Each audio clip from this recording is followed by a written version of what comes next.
Hello dear brothers and sisters, welcome to Sahastra IAS. આશા રાખી રહ્યો છું કે આપ સૌ ભાઈ બહેનોની તૈયારી ખૂબ એટલે ખૂબ સરસ રીતે થઈ રહી હશે. આપ લોકો મન લગાવી ખુદની ક્ષમતાઓ પર વિશ્વાસ રાખી અને પોતાની તૈયારી કરી રહ્યા હશો. વિદ્યાર્થી મિત્રો, આપણે ઇન્ડિયન ટેક્સેશન સિસ્ટમ જે છે એ શરૂ કરેલ છે. લેક્ચર 1 ની અંદર આપણે બેઝિક બાબત જોઈ ચૂક્યા હતા કે કર એટલે શું, કર વ્યવસ્થાનું મહત્વ શું છે. ટુ બી સ્પેસિફિકલી વાત કરીએ તો કે ભાઈ કર કેમ ઉઘરાવવામાં આવે છે. તો સામાન્યતઃ આપણે એવી સમજૂતી રાખતા હોઈએ કે ભાઈ સરકારની આવકનો મુખ્ય સ્ત્રોત કર છે અને સરકારને વિકાસલક્ષી કાર્યો કરવા છે એટલે કર ઉઘરાવવામાં આવે છે. યસ, આ વસ્તુ સાચું છે પણ પર્યાપ્ત નથી. આપણે જોઈ ગયેલા હતા કે સરકાર જે છે એ કર ઉઘરાવે છે તો એની પાછળના બીજા પણ કેટલાક ઉદ્દેશ્યો હોય છે, જેમ કે આવકની અસમાનતા ઓછી કરવી, આવકની પુનઃવહેંચણી કરવી, ઇન્કમ રીડિસ્ટ્રીબ્યુશન. અને ત્યાં આપણે જોઈ ગયેલા હતા કે યુનિવર્સલ બેઝિક ઇન્કમનો જે ખ્યાલ કહીએ છીએ એ ખોટો છે. કેમ? કારણ કે સરકાર જ્યારે આવકની વહેંચણી સુવિધાઓના સર્જનથી કરે છે તો સાથે સાથે રોજગાર નિર્માણ પણ થાય છે બાય પ્રોડક્ટના રૂપે. એ સિવાય આપણે જોઈ ગયેલા હતા કે ઘરેલુ ઉદ્યોગોને રક્ષણ આપવાની વાત હોય તો પણ ટેક્સ સિસ્ટમ જે છે હેલ્પફુલ થાય છે. અને એ સિવાય ઘર આંગણે ઉદ્યોગ ધંધા વ્યવસાય બિઝનેસ મેન્યુફેક્ચરિંગ આ બધાને પ્રોત્સાહન આપવું હોય તો સરકાર ટેક્સ વ્યવસ્થા અંતર્ગત કેટલાક છૂટછાટ કેટલાક એક્ઝમ્પશન આપે છે કે જેથી ઘર આંગણે રોકાણ મૂડી રોકાણ ટુ બી પ્રિસાઇઝ એ વધે.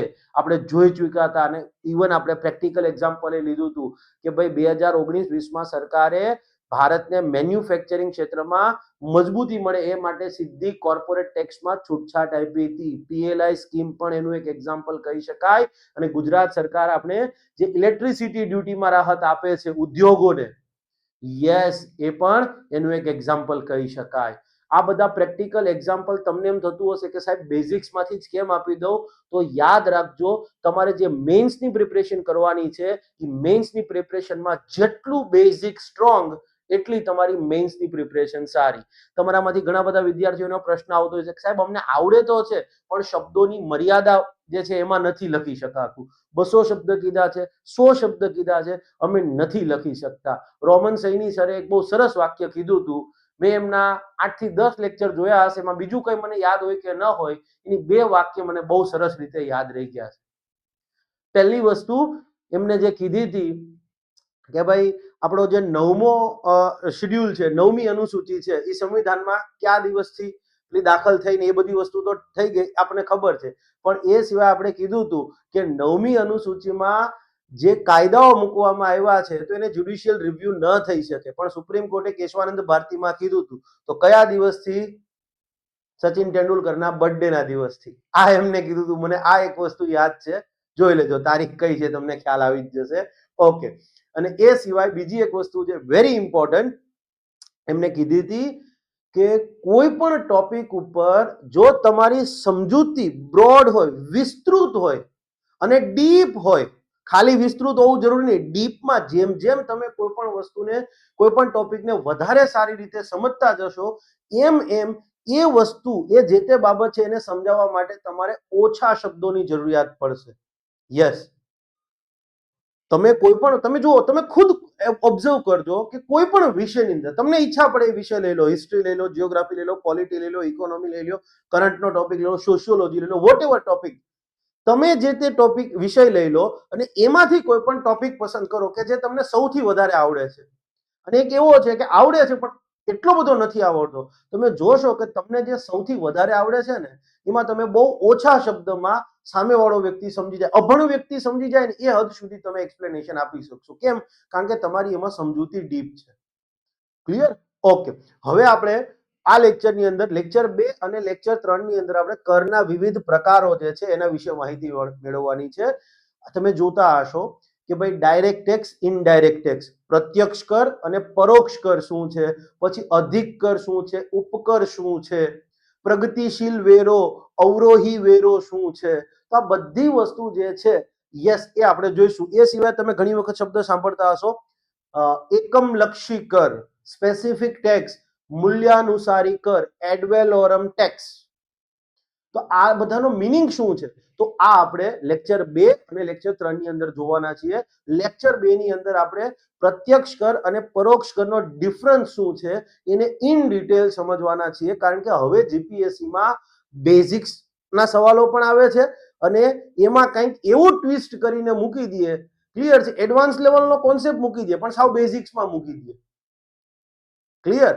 યસ, હમણાં તમને કહીશ. એટલે આ લેક્ચરમાં એ સમજવાનું છે. એના પછીના લેક્ચરમાં આપણે બીજા 2-3 વિશે ટેક્સીસના સંદર્ભમાં વાત કરવાની છે સ્ટેપ બાય સ્ટેપ. તો આ લેક્ચરની અંદર આપણે ભણવાના છીએ પ્રત્યક્ષ કર અને પરોક્ષ કર વચ્ચેનો ડિફરન્સ. હવે તમને એમ થાય કે સાહેબ આ તો બહુ સામાન્ય વસ્તુ છે. નથી સામાન્ય વસ્તુ. ક્લિયર? તમને કદાચ એવું હોય તો જુઓ, 3 ક્વેશ્ચન મેં મૂક્યા છે. આ 3 ક્વેશ્ચનના જવાબ તમને આવડતા હોય તો તમારે આ લેક્ચર જોવાની જરૂરિયાત નથી. પ્રત્યક્ષ કરના અનુસંધાનમાં 3 સ્ટેટમેન્ટ આપ્યા છે, કયું અથવા કયા સાચા છે એવું પૂછ્યું છે. પરોક્ષ કરના કેસમાં પૂછ્યું છે કયું અથવા કયા સાચા છે. અને હવે થોડો એડવાન્સ લેવલનો ક્વેશ્ચન કે જે હવે જીપીએસસી ડે બાય ડે પૂછતી જાય છે. ક્લિયર? ઓકે. નીચેના વિધાનો ધ્યાનમાં લો અને જે તે વિકલ્પો આપ્યા છે એમાંથી જવાબ હોય તે યોગ્ય વિકલ્પ પસંદ કરો. 2 સ્ટેટમેન્ટ આપ્યા છે. પરોક્ષ કરની તુલનાએ પ્રત્યક્ષ કરની ઇન્કમ ઇલાસ્ટિસિટી વધુ હોય છે. તમે જુઓ, અહીંયા 2 કોન્સેપ્ટ એને ભેગા કરી દીધા. ટેક્સનો કોન્સેપ્ટ બી ભેગો કર્યો, એટલે વ્યક્તિને પ્રત્યક્ષ કર અને પરોક્ષ કર શું છે એ તો પહેલા ખબર હોવી જોઈએ. પછી ઇલાસ્ટિસિટીનો કોન્સેપ્ટ બી ખબર હોવી જોઈએ. ખ્યાલ આવ્યો? તો હવે જીપીએસસી આ લેવલના સવાલો ધીમે ધીમે પૂછવાનું સ્ટાર્ટ કર્યું છે અને જીપીએસસી અને ઇવન યુપીએસસી અને કેટલાક સધન સ્ટેટ જે છે એમના જે પીસીએસ છે એમને પણ આવા સવાલો પૂછવાનું સ્ટાર્ટ કર્યું છે. પરોક્ષ કર એ ઉપભોગ આધારિત કર છે, કન્ઝપ્શન બેઝ ટેક્સ છે, જ્યારે પ્રત્યક્ષ કર એ વ્યક્તિની ચોખ્ખી આવક પર વસૂલવામાં આવે છે. અને હવે જુઓ તમે સ્ટેટમેન્ટ વાળો, કદાચ તમને આ ઈઝી લાગતું હશે, બરાબર છે? યસ, એમાંય જુઓ પરોક્ષ કરના સંદર્ભમાં તો કે આ કર સામાન્યતઃ ચીજવસ્તુઓના વેચાણ તથા સેવાઓના વિનિમય પર લાદવામાં આવે છે. આ સ્ટેટમેન્ટ પ્લેન છે, જનરલી બધાને ખબર હશે, સાચું છે. પછી જુઓ, આ કર મતલબ પરોક્ષ કર ફુગાવાની અસરના શમનમાં વધુ ઉપયોગી બની રહે છે. 2 કોન્સેપ્ટ ભેગા કર્યા એને, કરનો અને ટેક્સેશનનો તો કોન્સેપ્ટ લાયા જ એ લોકો, કર ટેક્સેશનનો કોન્સેપ્ટ તો છે જ, પણ સાથે સાથે ફુગાવાનો કોન્સેપ્ટ પણ લાવી દીધો. હવે આવા સવાલો પૂછવાના ધીમે ધીમે વધુ શરૂ થયો છે. પરોક્ષ કરનો ટેક્સ બેઝ પ્રત્યક્ષ કરની તુલનાએ વધુ વિસ્તૃત છે. ટેક્સ બેઝનો કોન્સેપ્ટ લાયા, એટલે તો તમને આ ખબર હોવી જોઈએ. Point is clear? તો હવે ઓકે, આ તો કદાચ લગભગ બધાને ખબર હશે આનો જવાબ, પણ આ બધા સવાલો હવે આપણે સ્ટેપ બાય સ્ટેપ જે છે એ જોવાના છીએ. ક્લિયર? 3 ક્વેશ્ચનના જવાબ તમને ખબર પડી જશે. હમણાં આપણે ડિફરન્સ જોઈશું ત્યારે બહુ ડિટેલમાં સમજવાના છીએ, માટે ચિંતા ન કરતા. અને હવે વાત રહી, હા, મને એક કહી દેજો, અગાઉ હું ગ્રીન બોર્ડ રાખતો હતો, મને એટલી બધી નથી મજા આવતી ગ્રીન બોર્ડની અંદર, માટે હવે મેં વ્હાઇટ બોર્ડ પ્રિફર કરી લીધું છે. તો પ્લીઝ તમે કહેજો કોઈ ડિફરન્સ ના હોય તો તમારે હું વ્હાઇટ બોર્ડ કન્ટિન્યુ કરીશ, પણ જો તમને એવું લાગતું હોય કે ના ભાઈ સાહેબ અમને ગ્રીન બોર્ડમાં વધારે મજા આવે છે તો હું ગ્રીન બોર્ડ રાખી દઈશ. બ્લેક ન કહેતા મહેરબાની કરીને. ક્લિયર છે? યસ. અને પર્સનલ અનુભવ છે ત્યાં સુધી ગુજરાતમાં અલગ અલગ એક્ઝામોમાં ભણાવ્યું, ઓબીએસમાં માધ્યમથી ભણાવતો હતો, કારણ કે દિલ્હીથી મોટા ભાગે લેક્ચર લેવાના થતા હતા અને ઇવન દિલ્હીમાં ભણે, દિલ્હીમાં તો આ છૂટ જ નથી. ક્લિયર છે? તમે બ્લેન્ક બોર્ડ રાખી શકો બટ સ્લાઇડ ન રાખી શકો લેક્ચર માટે. યસ, આ રીતે જોઈને જે ભણાવવાનું કરે છે ને સાહેબો, માનો કે તમે આ રીતે ભણાવી શકો સ્લાઇડ રાખીને ટોપિકના નામ, પણ તમે આવું રીતે ન કરી શકો, અથવા તો આમાંથી જોઈને ન ભણાવી શકો. એ મતલબ જે લોકો દિલ્હી ભણાવતા હશે એમને ખ્યાલ હશે. ઓકે, મતલબ તમે તો નહીં ભણાવતા હો, ટીચર્સની વાત કરું છું. ઓકે, ચલો, તો પ્રત્યક્ષ કર અને પરોક્ષ કરની આપણે વાત કરવા જઈ રહ્યા છીએ. એ પહેલા એક ઇમ્પોર્ટન્ટ વાત કહી દઉં, કંઈક સીસી ની પરીક્ષા છે એને લઈ અને છોકરાઓ જે છે એને મને ઘણા બધા છોકરાઓના ઇવન મેસેજ પણ આવવાનું શરૂ થયું છે. બકાયદા કાલે એક છોકરાએ તો ફોન કર્યો રાત્રે 10:30-11 વાગ્યાની આસપાસ અને મને કે સાહેબ એને લઈ કંઈક ગ્રુપ એ અને ગ્રુપ બી સમથિંગ છે, મને એક્ઝેક્ટલી નથી ખબર, પણ યસ તમારા બધાના જે સજેશન છે કન્સિડરેશનમાં લઈ લઉં છું અત્યારે, અને કંઈક તમને લોકોને બરાબર છે ગ્રુપ એ માટે કદાચ કરીશ. મતલબ પેલું કંઈક જીઆર આવ્યો છે એનો આખું ગેજેટ નોટિફિકેશન, અને હું અભ્યાસ કરી રહ્યો છું, પણ હજી હું શ્યોર નથી કહેતો, ચર્ચા કરી રહ્યો છું. 2-3 દિવસની અંદર તમને લોકોને કહી દઈશ. સીસીઈ ને લઈને નવું પ્લેટફોર્મ જ આખું ક્રિએટ કરીશું. સહસ્ત્ર આઈએએસ ની સેન્ટિટી છે એ જાળવી રાખીશું કે આ ક્લાસ 1-2 માટેનું મેઇન પ્લેટફોર્મ છે, આને ક્લાસ 3 નહીં બનવા દઈએ, ડોન્ટ વરી. બરાબર છે? હા, ઓકે, ચલો. જો કરીશું તો હા, વળી એમ ના કહેતા કે સાહેબ તમે કીધું હતું, કારણ કે મારી આગળ ઓલરેડી વર્કલોડ વધારે છે વિદ્યાર્થી મિત્રો, અને એમાં બી, અને હું ગુજરાત 2 વર્ષ માટે શિફ્ટ થવાની વાત કરી છે. જોઈએ કેટલાક સોશિયલ રીઝનથી શિફ્ટ થયો છું. Okay, come to the story. પ્રત્યક્ષ કર વર્સિસ પરોક્ષ કર. જુઓ, તમારે આ બધી પીડીએફ જે છે ને એ જોતી હોય ને તો આપણી ટેલિગ્રામ ચેનલ તો છે જ, બરાબર છે? યસ, લિંક ને બધું ડિસ્ક્રિપ્શનમાં મળી જ જશે, તમે જોઈ લેજો. પ્રત્યક્ષ કર વર્સિસ પરોક્ષ કર. ઓકે, પ્રત્યક્ષ કર જે છે એ કોના ઉપર લેવામાં આવે અને પરોક્ષ કર જે છે એ કોના ઉપર લેવામાં આવે? પહેલો સવાલ. તો પ્રત્યક્ષ કર છે એ વ્યક્તિની આવક ઉપર વસૂલવામાં આવે. હવે વ્યક્તિ એટલે શું? તો આપણે જોઈ ગયેલા હતા કે નાગરિક પણ હોઈ શકે, વિદેશી નાગરિક પણ હોઈ શકે, ભારતીય કંપનીઓ પણ હોઈ શકે, કોઈ પણ લેવલની, નાનાથી લઈ અને બિગ કંપની સુધી, વિદેશી કંપની પણ હોઈ શકે. વિદેશી કંપનીઓની વાત કરીએ છીએ ત્યારે એને ભારતમાં જે આવક થઈ હોય એ આવક ઉપર જ આપણે ટેક્સ લઈ શકીએ. માનો કે ફેસબુક છે તો ફેસબુક દક્ષિણ આફ્રિકામાં છે, બ્રિટનની અંદર છે, ઇન્ડિયામાં છે, અમેરિકામાં છે. તો ફેસબુકની ભારતની અંદર જે આવક થઈ હશે કામગીરીમાં, મેટા હવે તો થઈ ગયું, તો યસ, એની આવક ઉપર જ આપણે ટેક્સ લઈ શકીએ. યસ, એનાથી વિશેષ નહીં. Point is clear? હા, ભારતની બહાર માનો કે ફેસબુકની પાકિસ્તાનમાં કોઈ આવક થાય તો એની ઉપર ભારત સરકાર ટેક્સ ન લઈ શકે. તો કહેવાનો મિનિંગ એ છે કે વિદેશી કંપનીની ભારતમાં કામગીરી કરવાથી જે આવક થઈ હોય એની વાત છે. તો એ જ રીતે માનો કે ભારતીય કંપની છે, એરટેલ છે, સમજવા માટે, તો એરટેલ આફ્રિકાના કેટલાક દેશોમાં કામ કરે છે, તો ત્યાં એને જે આવક થશે, ચોખ્ખી આવક, તો એનો ઉપર એને ટેક્સ ત્યાં ભરવાનો થશે. હવે તમે એમ કહેશો કે સાહેબ પેલું કઈ ડબલ ટેક્સેશન અવોઇડન્સ એગ્રીમેન્ટની એ વાત આવે છે, તો યસ, એ આવશે ત્યારે કહીશ, હાલ કહેવાની જરૂર નથી, બહુ ડીપમાં થઈ જશે. ઓકે, પ્રત્યક્ષ કરની આપણે વાત કરીએ તો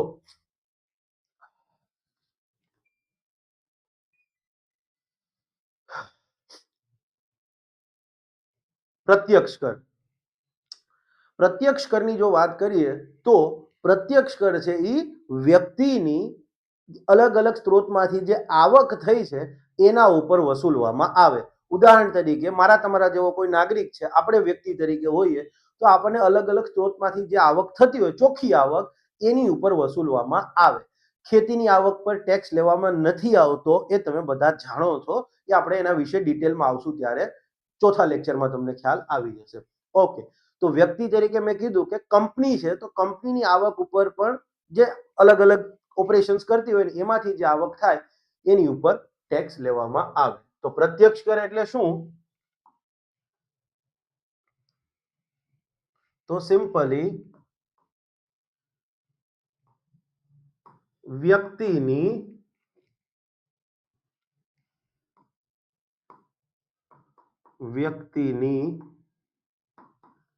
આવક પર વસૂલવામાં આવે. આ મેં બધું લખીને આપી દીધું છે, માટે તમારે લખવાની જરૂર નથી.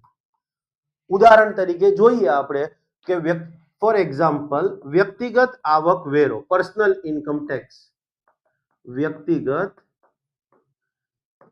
આવક વેરો. ઓકે, અને એ સિવાય કંપનીઓ છે તો એના ઉપર આવે કોર્પોરેટ ટેક્સ.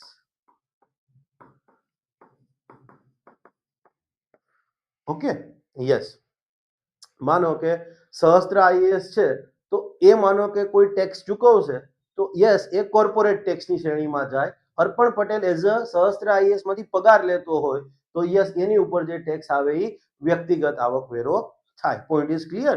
યસ, મુકેશ કાકા પર્સનલી જે ટેક્સ ચૂકવશે એ એમનો વ્યક્તિગત આવક વેરો થશે, પણ રિલાયન્સ એઝ અ કંપની તરીકે જે ટેક્સ ચૂકવશે એ કોર્પોરેટ ટેક્સ થશે. તો પરોક્ષ કર શું થશે? Indirect tax. તો પરોક્ષ કર જે છે, યસ, એ ચીજવસ્તુઓના વેચાણ ઉપર, સેવાઓના વિનિમય ઉપર વસૂલવામાં આવે.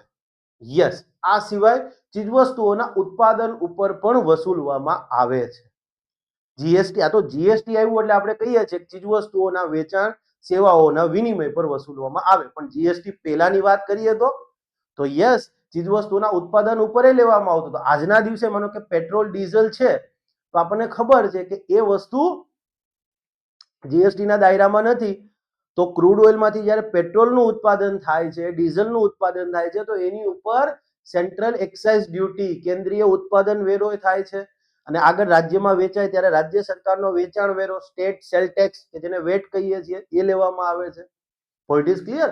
તો આ તમને ધીમે ધીમે, પણ અત્યારે જનરલ વાત કરીએ તો ચીજવસ્તુઓના ઉત્પાદન, વેચાણ તથા સેવાઓના વિનિમય પર વસૂલવામાં આવે. Yes, okay. તો ઉદાહરણ તરીકે ફોર એક્ઝામ્પલ જીએસટી ચીજવસ્તુઓના વેચાણ ઉપર, સેવાઓના વિનિમય ઉપર. પણ જીએસટી પહેલાની વાત કરીએ, પ્રી જીએસટી, જીએસટી પૂર્વે વાત કરીએ તો આપણને ખબર છે સેન્ટ્રલ એક્સાઇઝ ડ્યુટી, જે આજે પણ પેટ્રોલ ડીઝલ એની ઉપર છે. માનો કે રાજ્યનો પોતાનો વેચાણ વેરો, પેટ્રોલ ડીઝલમાં આજે પણ વેટ લાગે છે. અગાઉ માનો કે સર્વિસ ટેક્સ આપણે જો, ઇટ ઇઝ ક્લિયર. તો પરોક્ષ કર જે છે એ ચીજવસ્તુઓના ઉત્પાદન, વેચાણ કે પછી સેવાઓના વિનિમય ઉપર લાગે. પ્રત્યક્ષ કર છે એ વ્યક્તિને અલગ અલગ સ્ત્રોતમાંથી જે આવક થાય એની ઉપર લાગે. Point is clear. ઓકે, આટલી વસ્તુ હવે સ્ટેપ બાય સ્ટેપ આગળ જઈએ. પ્રત્યક્ષ કર નામ જ કહે છે કે ભાઈ પ્રત્યક્ષ રીતે સીધો જ રાજ્યને, સરકારને ચૂકવવામાં આવતો હશે. યસ, પરોક્ષ કર તો કે ભાઈ એનું નામ જ કહે છે કે એ સીધો જ નહીં, પ્રત્યક્ષ રીતે નહીં, પણ પરોક્ષ રીતે સરકારને ચૂકવવામાં આવતો હશે. ઇન્કમ ટેક્સ છે તો ઇન્કમ ટેક્સ આજે માનો કે તમે ઇન્કમ ટેક્સ ભરતા હશો તો સીધો તમે ભારત સરકારને, ઇન્કમ ટેક્સ ડિપાર્ટમેન્ટને ભરી દો છો, જે તમારે ભરવાનું થતો હોય. કંપનીઓ છે તો કંપનીઓ સીધો ઇન્કમ ટેક્સ ડિપાર્ટમેન્ટને એ ટેક્સ ચૂકવે છે. જ્યારે અહીંયા જીએસટી છે તો લેટ સે ફોર એક્ઝામ્પલ તમે કોઈ ક્લાસમાં કોર્સ પરચેસ કરો છો અને એમાં માનો કે જીએસટી એપ્લિકેબલ છે ક્લાસીસના કેસમાં, તો હવે એ જીએસટી તમે ક્લાસવાળાને આપ્યો, ક્લાસવાળાએ એની ફરજ બની જાય છે કે એ જીએસટી પછી એને કોને, તો કે ભાઈ સરકારને આપી દેવાનો. Point is clear. માનો કે તમે હોટલમાં જમવા જાઓ છો તો પહેલા સર્વિસ ટેક્સ લાગતો હતો, આજે જીએસટી ના ફોર્મમાં લાગે છે. ઓકે, તો સરકારે કોના ઉપર લગાડ્યો? એ જે તે હોટલવાળા ઉપર. હોટલવાળાએ, ક્લિયર. તો આપણે એ ટેક્સ હોટલવાળાને આપ્યો, હોટલવાળાએ સરકારને આપવાનો. Point is clear. તો યસ, નામ જ સૂચવે છે એમ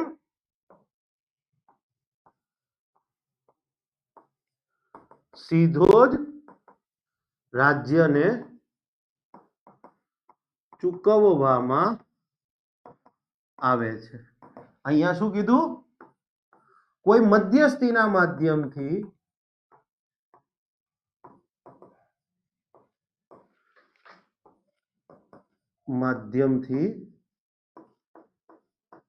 સરકારને, રાજ્યને કહેશો તોય ચાલશે,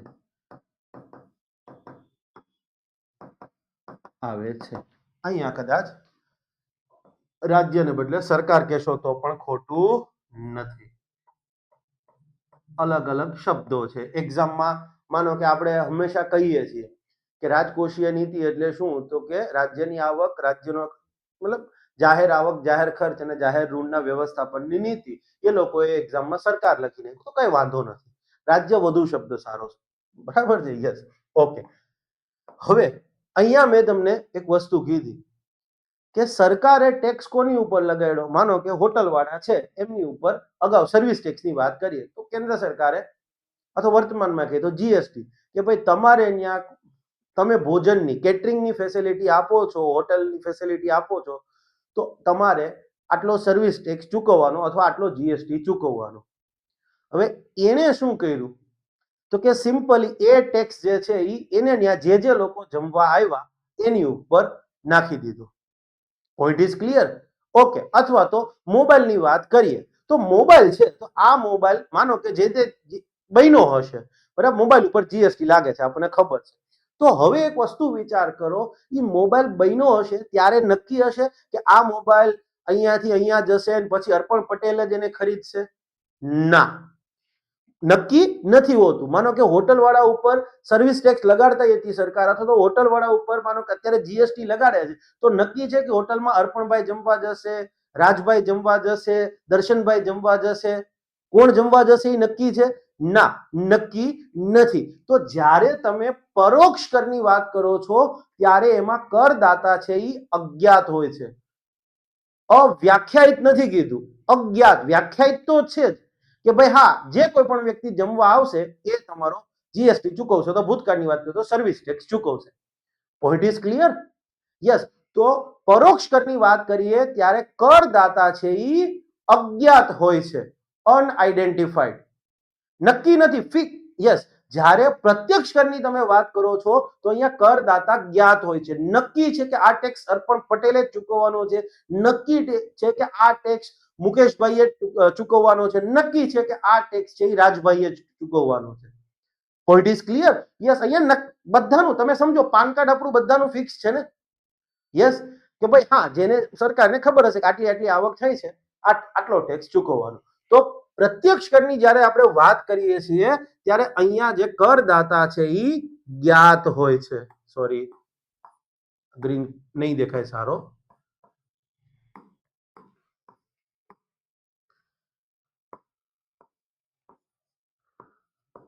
કરદાતા જ્ઞાત હોય છે, આઈડેન્ટિફાઈડ. વ્યાખ્યાયિત અને જ્ઞાત, ડિફાઇન્ડ એન્ડ આઈડેન્ટિફાઈડ, ઇંગ્લિશમાં કહીએ તો. યસ. જ્યારે અહીંયા છે એ કરદાતા અજ્ઞાત હોય છે.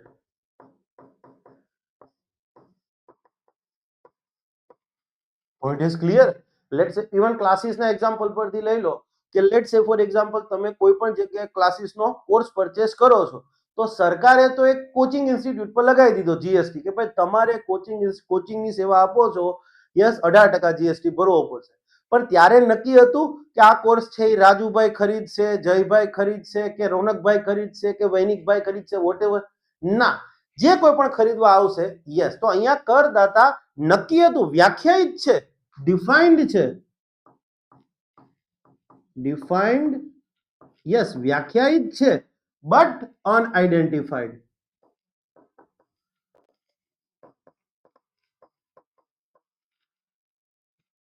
Point is clear? જે કોઈ પણ કોર્સ પરચેસ કરશે એને 18% જીએસટી ભરવો પડશે. Point is clear? તો યસ, આ 3 બાબત થઈ. હવે અહીંયા નહીં, આ ત્રીજામાંથી જ એક બાબત ચોથી તમે લઈ શકો છો. અને અહીંયા ફિક્સ છે, કરદાતા છે ડિફાઇન્ડ છે અને આઈડેન્ટિફાઈડ બી છે. ઓકે, હજી તમને ખ્યાલ આવશે. ચોથો પોઈન્ટ લઈશું એટલે વધારે પ્રોપરલી ખ્યાલ આવશે. પરોક્ષ કરની વાત કરીએ તો તમે એક વસ્તુ જુઓ કે અહીંયા મેં તમને કીધું કે સરકારે કોચિંગ ઇન્સ્ટિટ્યૂટ પર લગાડ્યો કે ભાઈ 18% જીએસટી. એ કોચિંગ ઇન્સ્ટિટ્યૂટ વાળાએ કોની ઉપર લગાડ્યો? વિદ્યાર્થી ઉપર. ખ્યાલ આવ્યો? મોબાઈલની વાત કરીએ તો મોબાઈલ સરકારે મોબાઈલ ઉત્પાદન કંપની ઉપર લગાડ્યો. એને કોને? હોલસેલરને પાસ કર્યો. હોલસેલરે કોને કર્યું? રિટેલરને પાસ કર્યો. રિટેલરે જે તે કસ્ટમર ઉપર લગાડ્યો. તો પરોક્ષ કર ચૂકવવાની વાત હોય ત્યારે ક્લિયર છે, કર જવાબદારી, જે કર ભરવાની જવાબદારી છે, કર ચૂકવવાની જવાબદારી છે, એનું હસ્તાંતરણ થઈ શકે. મતલબ એક વ્યક્તિ ઉપર લાગે એ બીજા ઉપર પાસ ઓન કરશે, એ ત્રીજા ઉપર પાસ ઓન કરશે. યસ. જ્યારે તમે પ્રત્યક્ષ કરની વાત કરો તો અહીંયા કર ચૂકવવાની જવાબદારી છે એનું હસ્તાંતરણ થઈ શકતું નથી. જેના નામથી, જે ડિફાઇન થયો ને આઈડેન્ટિફાઈ થયો, જેના નામથી આવે એને જ એ ટેક્સ ભરવાનો થાય. નો મેટ અહીંયા બબીતાજીના નામથી ટેક્સ આવશે તો એ બબીતાજીએ જ ભરવો પડશે. રિટર્નમાં એમના નામથી જ જાય. જેઠાલાલ ભરી દે, સોરી, અય્યરભાઈ ભરી દે એ ચાલે નહીં. કદાચ અય્યરભાઈ પૈસા આપી દે, જેઠાલાલજી પૈસા આપી દે, પણ નામ તો બબીતાજીનું જ આવશે. ઇવન તમે જોશો, ઓબ્ઝર્વ કર્યું હશે કે જો તમારા ફાધર તમારા નામથી કોઈ બિઝનેસ કરતા હોય, માનો કે તમારો વ્યવસ્થિત રીતે બિઝનેસ હોય અને હવે સમજવા માટે તમારા ફાધર તમારા નામથી એક બિઝનેસ કરતા હોય, તો એ રિટર્ન તમારા નામથી જ ભરશે. ભલે તમારા પપ્પા જ મેનેજ કરે છે, પૈસા એમનાથી જ આવવાના છે, પણ નામ તો at the end of day તમારું જ જશે, કારણ કે પ્રત્યક્ષ કર છે, ઇન્કમ ટેક્સ તો તમારા નામથી જ જશે. તો યસ, અહીંયા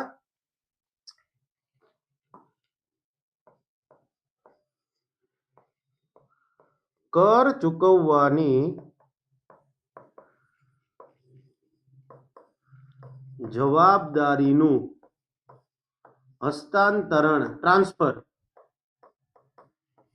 અન્ય વ્યક્તિ પર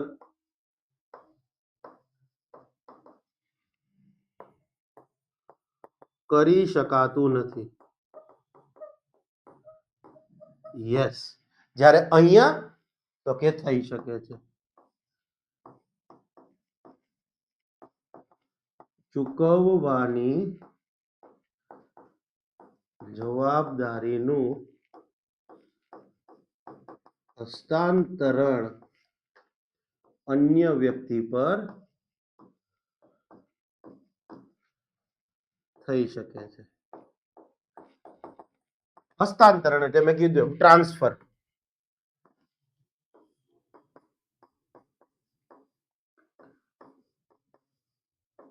ક્લિયર? યસ. અહીંયા આ થઈ શકે. ખરાબ અક્ષરે અધૂરી કેળવણીની નિશાની છે, હું માનું છું ભાઈ, પણ ડિજિટલ બોર્ડ ઉપર નહીં. બાપુએ મારા હેન્ડ રાઇટિંગ પેલામાં ભગવાનની દયાથી બહુ સારા થાય છે. ક્લિયર છે ને? તમારામાંથી ઘણા બધા લોકોએ જોયેલા પણ હશે. પણ હવે હા, પેલું બોર્ડ હોત તો એની ઉપર બી સારા થાય છે, એવું છોકરાઓ કહે છે. ઓકે, ચાલો, આટલી એક વસ્તુ થઈ ગઈ. હવે કેટલાક સ્ટેપ બાય સ્ટેપ એડવાન્સ, આ તો કદાચ તમને બધા સાહેબોએ ભણાવ્યું હશે. ક્લિયર છે? પણ હવે થોડુંક એડવાન્સ લેવલ ઉપર જઈએ. ચાલો, ઓકે. હોપફુલી આટલી વસ્તુ તમને ક્લિયર થઈ ગઈ હશે, અને ચિંતા કરવાની જરૂર નથી ભાઈ. મેં સારા અક્ષરે બધું તમને લખીને આપ્યું છે, જો. એટલે કોઈ આમાં છે ને પેલું નથી કરવાનું. Point is clear? યસ. બધું 8 મુદ્દા તમને લખીને આપ્યા છે. ઓકે, વાત કરીએ કર ચોરીની, ટેક્સ ઇવેઝન. તો કર ચોરી પ્રત્યક્ષ કરના કેસમાં વધારે હશે કે પરોક્ષ કરના કેસમાં વધારે હશે? લોજિકલી વિચાર કરો જી.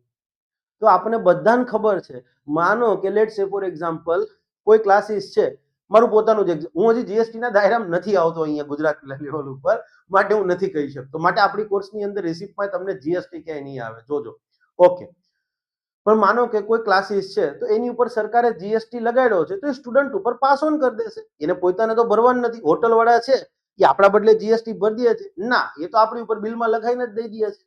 યસ, તો અહીંયા હું કામ એની કર ચોરી કરશે પરોક્ષ કરના કેસમાં? Point is clear? પણ યસ, જ્યારે ખુદને ભરવાનો થાય, ખુદના બેંક એકાઉન્ટમાંથી પૈસા દેવાના થાય, ત્યારે શું કરીએ કે ભાઈ ઇન્કમ ઓછી બતાવીએ, કેશમાં લઈ લઈએ. ક્લિયર છે? યસ, એટલી જ પ્રયત્ન કરીએ કે ભાઈ અહીંયા ઓછો ભરવો પડે.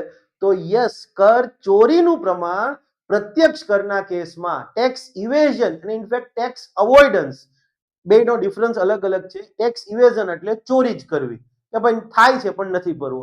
ટેક્સ અવોઇડન્સ જે છે એ એક પ્રકારે લીગલ પણ ગણી શકાય, કે તમે એ પ્રકારે કાયદાના લૂપહોલ્સનો ઉપયોગ કરો, તમારી આવક ઓછી બતાવો, જેથી at the end of day તમારે ટેક્સ ઓછો ભરવો પડે. એમાં કદાચ ઇન્કમ ટેક્સ તમને કઈ બહુ લાંબી રીતે પકડી ના, કર ચોરી કરશો તો પતી જ ગયું.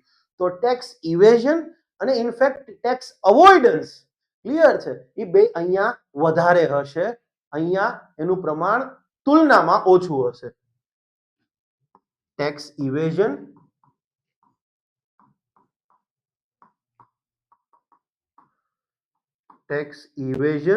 કર ચોરી અને ટેક્સ અવોઇડન્સ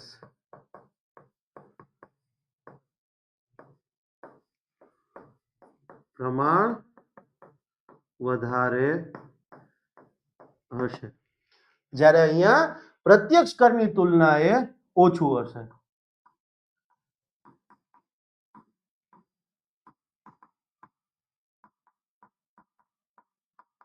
તુલનાએ શું કામ એને ભાઈ કે હું ખોટી માથાકૂટ કરું?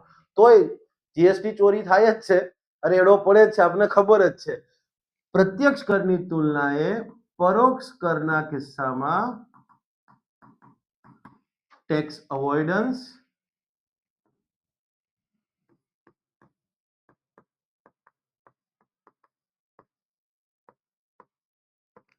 ટેક્સ ઇવેઝન ઓછા થાય છે. અક્ષર તો ડિજિટલ બોર્ડ ઉપર એક જ વ્યક્તિના મેં જોયા, અલ્ટિમેટ ચેતન સર, જ્ઞાન લાઈવ વાળા, કદાચ તમે ઓળખતા જ હશો બધા. એમના અક્ષર મતલબ ટુ ગુડ, બરાબર છે. થોડા ટાઈમ પહેલા મળ્યો તો સાહેબ, હું જ્યારે be whenever I try to attempt or whenever I strive to do a good handwriting on the board, બરાબર છે, you are the first person who came to my mind. તમે પહેલા વ્યક્તિ છો જે મારા મગજમાં આવો છો. ઓકે, તો ટેક્સ ઇવેઝન ની વાત થઈ ગઈ. ઓકે, હવે અહીંયા જુઓ, ટેક્સ ના સંદર્ભમાં ક્લિયર છે, એક કોન્સેપ્ટ આવે છે, કોસ્ટ ઓફ કલેક્શન. ટેક્સ ઉઘરાવવાની જે વાત છે એમાં થતો ખર્ચ. કર ઉઘરાવવાની જ્યારે આપણે વાત કરીએ તો કર ઉઘરાવવામાં ખર્ચ થાય ને, એમનેમ તો ના થાય. માનો કે ઇન્કમ ટેક્સ વિભાગ છે એ પ્રત્યક્ષ કરને લઈ અને ભારતમાં ડીલ કરે છે. ભારતમાં પ્રત્યક્ષ કરની કામગીરીમાં મેઇન સંસ્થા કઈ, તો કે central board of direct taxes, અને એની હેઠળ ઇન્કમ ટેક્સ ડિપાર્ટમેન્ટ. અહીંયા શું થશે, central board of indirect taxes and custom. Clear છે? યસ, આપણને ખબર જ છે. ઓકે, તો હવે એના કર્મચારીઓને પગાર નહીં દેવાનો થાય, એમની ઓફિસો નહીં રન કરવાની થાય, તો સ્વાભાવિક છે કે સરકારને ટેક્સમાંથી આવક તો થાય છે, પણ એ આવક જે છે એ મેળવવા માટે સરકારે યસ એક ખર્ચ કરવો પડે છે, કોસ્ટ ઓફ કલેક્શન. તો કોસ્ટ ઓફ કલેક્શન છે એ પ્રત્યક્ષ કરના કેસમાં વધારે હશે કે પરોક્ષ કરના કેસમાં? તો યાદ રાખજો, અહીંયા વધારે હશે. કોસ્ટ ઓફ કલેક્શન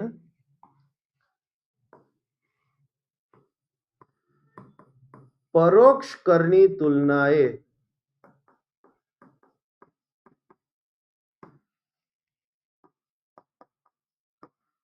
પ્રત્યક્ષ કરના કેસમાં કોસ્ટ ઓફ કલેક્શન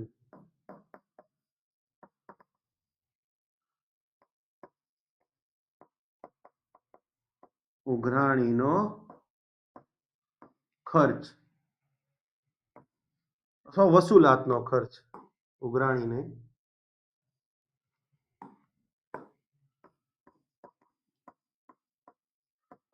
વસૂલવા પાછળ થતો ખર્ચ જે છે એ વધુ હોય છે.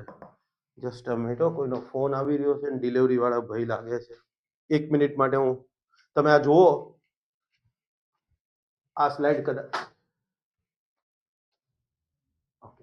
1 મિનિટ માટે જુઓ. આયો?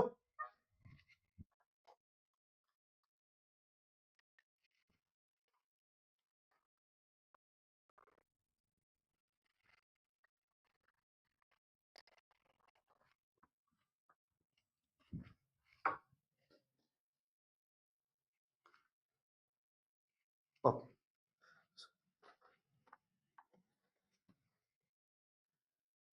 ડિલિવરી વાળા ભાઈ આવવાના છે પણ હજી નથી, કોઈ બીજાને ત્યાં હતું. ઘણી વખત આવું થાય છે. અરે સ્લાઇડ કઈ વાંધો નહીં, ચેન્જ કરી દઈશ. ઓકે, તો કોસ્ટ ઓફ કલેક્શન પરોક્ષ કરની તુલનાએ પ્રત્યક્ષ કરના કેસમાં વધારે હોય છે. રીઝન શું છે ખબર છે? કારણ કે અહીંયા મેં કીધું એમ કે કર ચોરીનું પ્રમાણ વધારે છે, કર અવોઇડ કરવા, કર ન ચૂકવવું પડે એ પ્રકારની પ્રેક્ટિસિસ લોકો વધારે કરે છે. અહીંયા તો એ બધું છે નહીં, માટે અહીંયા કોસ્ટ ઓફ કલેક્શન હાઈ હોય છે, અહીંયા ઓછી હોય છે. પણ અહીંયા છઠ્ઠો મુદ્દો મેં થોડો કંઈક ડિફરન્ટ લીધો છે કે જેથી એકમાં જ ઘણું બધું થઈ જાય. બાકી તમે અહીંયા 6 આ લખી નાખો ને ફરી એક નવો મુદ્દો લાવો તો પણ ચાલે. કરપાત્ર, સરકારની કરપાત્ર આવક છે તો એમાં તો પ્રત્યક્ષ કરમાંથી થતી આવક અને પરોક્ષ કરમાંથી થતી આવક બે આવશે. પણ જ્યારે સરકાર એનાલિસિસ કરવા બેસે કે ભાઈ આપણે કેમાંથી આવક થવાના શક્યતા વધારે સારી છે, પ્રત્યક્ષ કરમાંથી કે પરોક્ષ કરમાંથી? તો તમારી યાદ રાખજો, ક્લિયર છે, અહીંયા વધારે સારી શક્યતા છે, આ તમારી જાણ ખાતર. અહીંયા ઓછી છે. અહીંયા એમ કહી શકે અનસર્ટેનિટી, અનિશ્ચિતતા, આવક થશે કે નહીં થાય, સરકારને ટેક્સમાંથી આવક થશે કે નહીં થાય એ બાબતની અનિશ્ચિતતા પરોક્ષ કરના કેસમાં વધારે હોય. પ્રત્યક્ષ કરના કેસમાં એવું નથી હોતું. અહીંયા ભલે અવોઇડન્સ, કર ચોરી વધારે હોય, ક્લિયર છે, અહીંયા કોસ્ટ ઓફ કલેક્શન વધારે હોય, આમ છતાં પણ પ્રત્યક્ષ કરના કેસમાં સરકારને એક સર્ટેનિટી હોય, ચોકસાઈ હોય કે હા ભાઈ આટલી આવક તો થશે જ. સરકારે અંદાજ માર્યો હોય, બજેટમાં તમે જોશો ને કે ભાઈ લખ્યું હશે કે ભાઈ આ હવે પછીના વર્ષમાં બજેટમાં તમે 2026 નું જ્યારે બજેટ આવશે તો એમાં જોશો કે સરકારે લખ્યું હશે કે ભાઈ આ વર્ષે પ્રત્યક્ષ કરમાંથી અંદાજે 10 લાખ કરોડની આવક થશે. તો ત્યાં તમે જોશો પછીના વર્ષે આંકડા આવે ત્યારે તો કદાચ એ 9.5 લાખ કરોડ થયા હોય, 10.5 લાખ કરોડ બી થઈ જાય. અહીંયા એક ચોકસાઈ છે, અહીંયા એ ચોકસાઈ નહીં જોવા મળે. કેમ? કારણ કે આ જે છે એ એકચ્યુઅલીમાં જુઓ તો સરકારે કોઈ ડિફાઇન નથી. સિમ્પલી કીધું કે શર્ટ, કપડા, પેન્ટ ઉપર જે છે એ સમજવા માટે 5% જીએસટી લાગશે. પણ એ વર્ષે માનો કે લોકોની આવક જ એટલી ન રહી, લોકોએ કપડા ને શર્ટ પેન્ટ બધું ન લીધું તો થવાનું છે. લોકોએ માનો કે હેલ્થ કોરોના જેવો ક્રાઇસિસ આવી ગયા અથવા તો લોકોમાં એવો એટીટ્યુડ આવી ગયો કે ભાઈ બહારનું નહીં ખાવાનું, રોગચાળો ફેલાય છે, તો હોટલમાં લોકો જમવા નહીં જાય. Point is clear. તો કરપાત્ર આવક થવાની બાબતમાં સરકારને કરમાંથી આવક થશે એ બાબતે પરોક્ષ કરના કેસમાં અનસર્ટેનિટી, અનિશ્ચિતતા વધુ હોય છે. અહીંયા એટલી અનિશ્ચિતતા હોતી નથી. તો મેં બે કેસમાં અલગ અલગ મુદ્દો લઈ લીધો કે એક જ પોઈન્ટમાં બધું આવી જાય. આવક થવાની બાબતમાં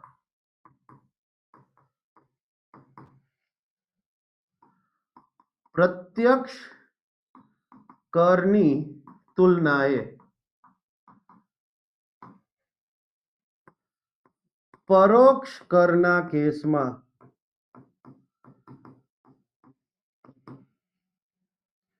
અનિશ્ચિતતા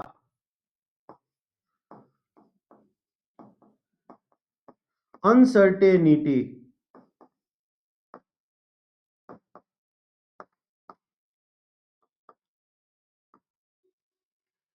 વધુ હોય છે. યસ, મેં કીધું એમ કે અહીંયા તો ખબર જ છે કે ભલે કોસ્ટ વધારે છે કલેક્શનની, કર વસૂલાતનો ખર્ચ ભલે વધારે, પણ આવક થશે તો ભરવો તો પડશે જ. પણ અહીંયા તો નક્કી નથી ને કે લોકો એ વસ્તુ ખરીદશે કે નહીં, લોકો બહાર જમવા જશે કે નહીં. યસ, તો અહીંયા અનિશ્ચિતતા, કોસ્ટ ઓફ કલેક્ટ, એક જગ્યાએ કોસ્ટ ઓફ કલેક્શન વધુ છે અને એક કેસમાં અનિશ્ચિતતા કે ભાઈ આવક થશે કે નહીં એ બાબતમાં અહીંયા વધારે છે. આ એકદમ એડવાન્સ લેવલ પરનું થઈ ગયું. હવે જે રીતે હસમુખ પટેલ સાહેબ સવાલ પૂછે છે એ રીતે. ઓકે, હજી એક વસ્તુ, ફુગાવો. તો ફુગાવાને કંટ્રોલ કરવામાં પ્રત્યક્ષ કર વધારે હેલ્પફુલ થાય કે પરોક્ષ કર વધારે હેલ્પફુલ થાય? ફુગાવાને કંટ્રોલ કરવાનો છે, લિમિટ કરવાની વાત હોય તો પ્રત્યક્ષ કર વધારે હેલ્પફુલ થાય કે પરોક્ષ કર? સોરી, પ્રત્યક્ષ અને પરોક્ષ.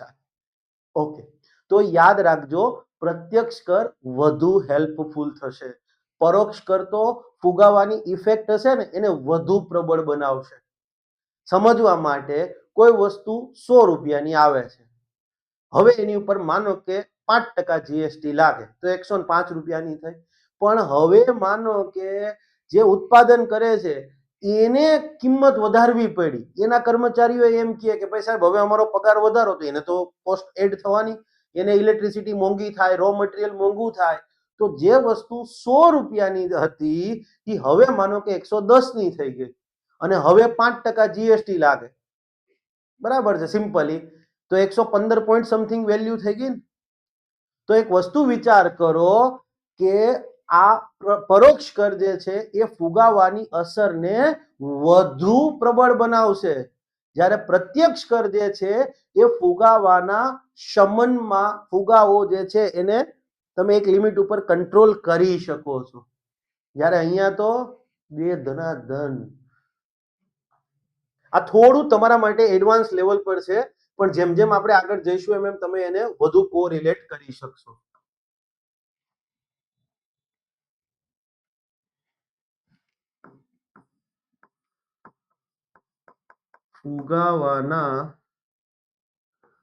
ફુગાવાની અસરને વધુ પ્રબળ બનાવે છે. યસ,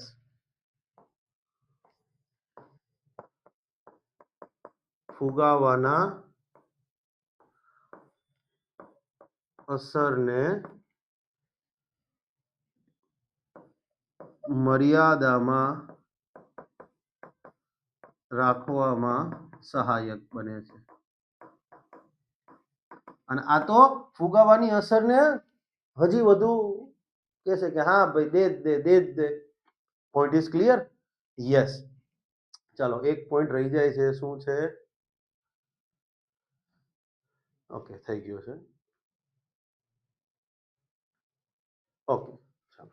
હા, 8મો પોઈન્ટ તો બહુ જનરલ છે. જનરલ છે, કંઈ એટલે કંઈ પેલું નથી, અને એને મારે સમજાવવાનું, આગળ આખું સમજાવવાનું છે. પ્રત્યક્ષ કર જે છે એ સામાન્યતઃ પ્રોગ્રેસિવ નેચરનો હોય છે, પ્રગતિશીલ પ્રકારનો. આપણે જોઈએ છે કે ઇન્ડિયા પ્રગતિશીલ પ્રકારનો એટલે શું, કે જેમ જેમ આવક વધે એમ એમ ટેક્સ રેટ વધે. પ્રોગ્રેસિવ નેચરનો હોય છે, અર્થાત કે ભાઈ આવક વધે એમ ટેક્સ રેટ વધે. આવક વધે એમ ટેક્સ રેટ જે છે એ ઊંચો જાય. માનો કે ભારતમાં કોર્પોરેટ ટેક્સ અથવા પર્સનલ ઇન્કમ ટેક્સ, આપણો વ્યક્તિગત ટેક્સ આવકવેરાની જ વાત કરીએ તો આપણને ખબર છે કે ભાઈ પેલા 5 લાખ હતું, હવે 10 લાખ સુધીનું થઈ ગયું છે. કે ભાઈ 10 લાખ સુધીની આવક છે તો 1 રૂપિયો ઇન્કમ ટેક્સ ભરવાનો નથી, પણ 10 થી પછી તમારી આવક 15 લાખ જાય, 20 લાખ જાય, 30 લાખ, એમ પછી 50 લાખ થી ઉપર જાય તો સરચાર્જ બી આવે છે.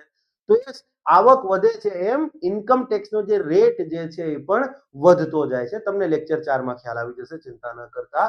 અને યસ, અહીંયા સમાનતાના સિદ્ધાંતનું પાલન થાય છે. કેનન ઓફ ઇક્વિટી સેટિસ્ફાય થાય છે. અહીંયા સમાનતાના સિદ્ધાંતનું પાલન થાય છે એનો મતલબ શું, તો કે સિમ્પલ એવું કહે છે કે વ્યક્તિની આવક ઓછી છે તો એની ઉપર ટેક્સ નહીં, પણ એની આવક જેમ જેમ વધતી જશે એમ એમ ક્લિયર છે, એનો ટેક્સ રેટ વધતો જશે. ઓકે, હજી તમને આ નહીં સમજાણું હોય, આ સમજીશું ને એટલે ખ્યાલ આવી જશે. ઓકે, પરોક્ષ કર છે એ રિગ્રેસિવ નેચરનો છે. હવે રિગ્રેસિવ નેચરનો એટલે શું?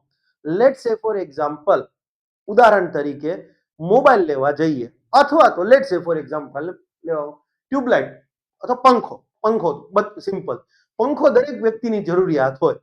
ઓકે, પંખો લેવા ગયા અને ધારો કે પંખા ઉપર, ઉદાહરણ જસ્ટ રેન્ડમ એક્ઝામ્પલ, 5% જીએસટી લાગે છે. બરાબર, પંખા ઉપર ધારો કે 5% જીએસટી, અથવા તો માનો 18%, ચલો ઉદાહરણ 18% જીએસટી. તો હવે એક વસ્તુ વિચાર કરો, કોઈ વ્યક્તિ છે કે જેની મંથલી આવક 20,000 રૂપિયા છે અને એના ઉપર એને 18% જીએસટી આપવો પડે છે, તો પંખાની વેલ્યુ ધારો કે 1,000 રૂપિયા છે. પંખો છે, ઓકે, રિગ્રેસિવ નેચર. ફોર એક્ઝામ્પલ આપણે પંખાનું ઉદાહરણ લઈએ. પંખો રૂપિયા 1,000 ની કિંમત પ્લસ 18% જીએસટી. તો 18% જીએસટી કરો એટલે કેટલો થાય? રૂપિયા 180. તો આની વેલ્યુ કેટલી થઈ ગઈ? 1180. ઓકે, ધારો કે સ્ટેશનરી, અભ્યાસની સ્ટેશનરી,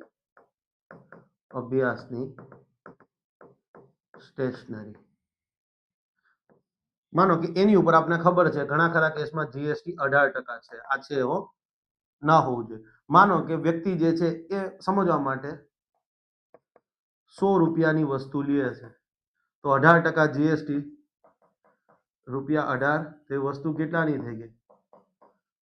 118 થઈ ગઈ. હવે એક વસ્તુ વિચાર કરો, કોઈ વ્યક્તિ છે કે જેની મંથલી આવક 20-25 હજાર રૂપિયા છે, તો એને એના બાળકનો અભ્યાસ નહીં કરાવવાનો? તો આ બધી વસ્તુ તો જોશે, એને આવી ચીજ વસ્તુની જરૂરિયાત નહીં રહે.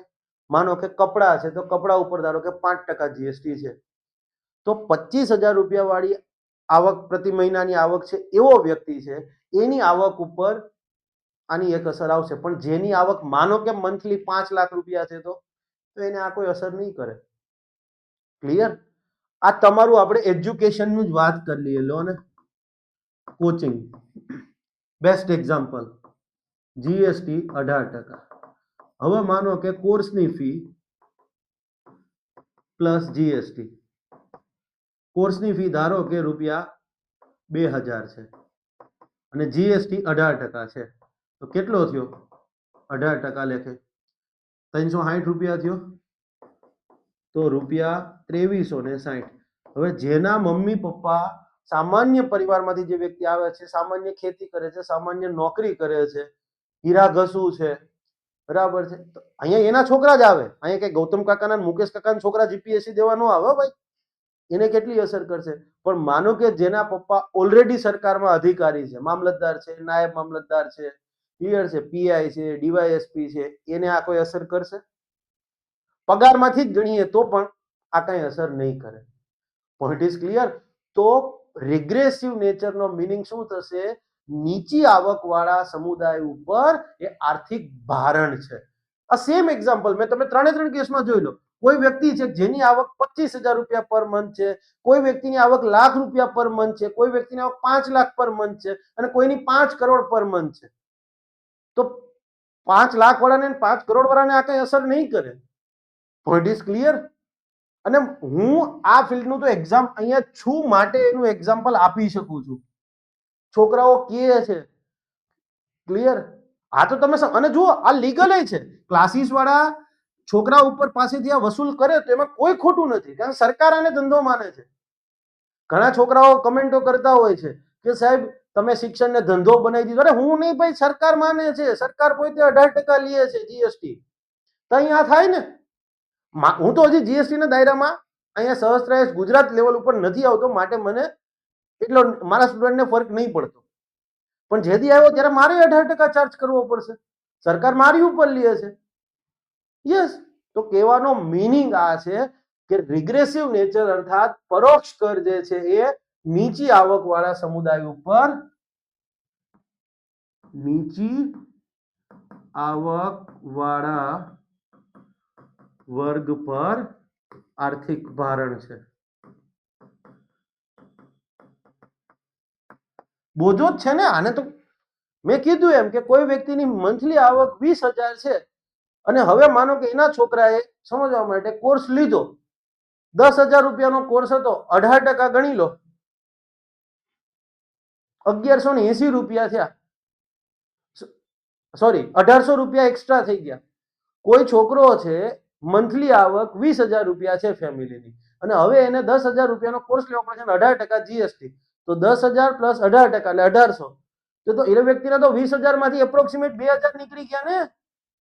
Point is clear? તો નીચી આવક વાળા વર્ગ ઉપર આ પરોક્ષ કર છે એ આર્થિક ભારણ સમાન છે. પ્રત્યક્ષ કરના કેસમાં એવું નથી, એ પ્રોગ્રેસિવ નેચર છે.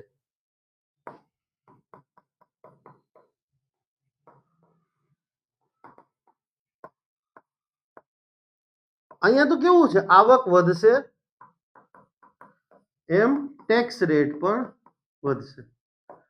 આવક ઓછી છે, ટેક્સ રેટ નીલ છે.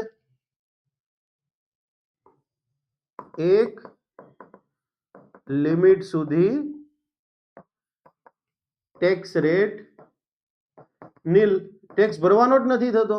અને અહીંયા તો આવક કેટલી છે જોવાની જ નથી, બાય ડિફોલ્ટ આવી જ જશે.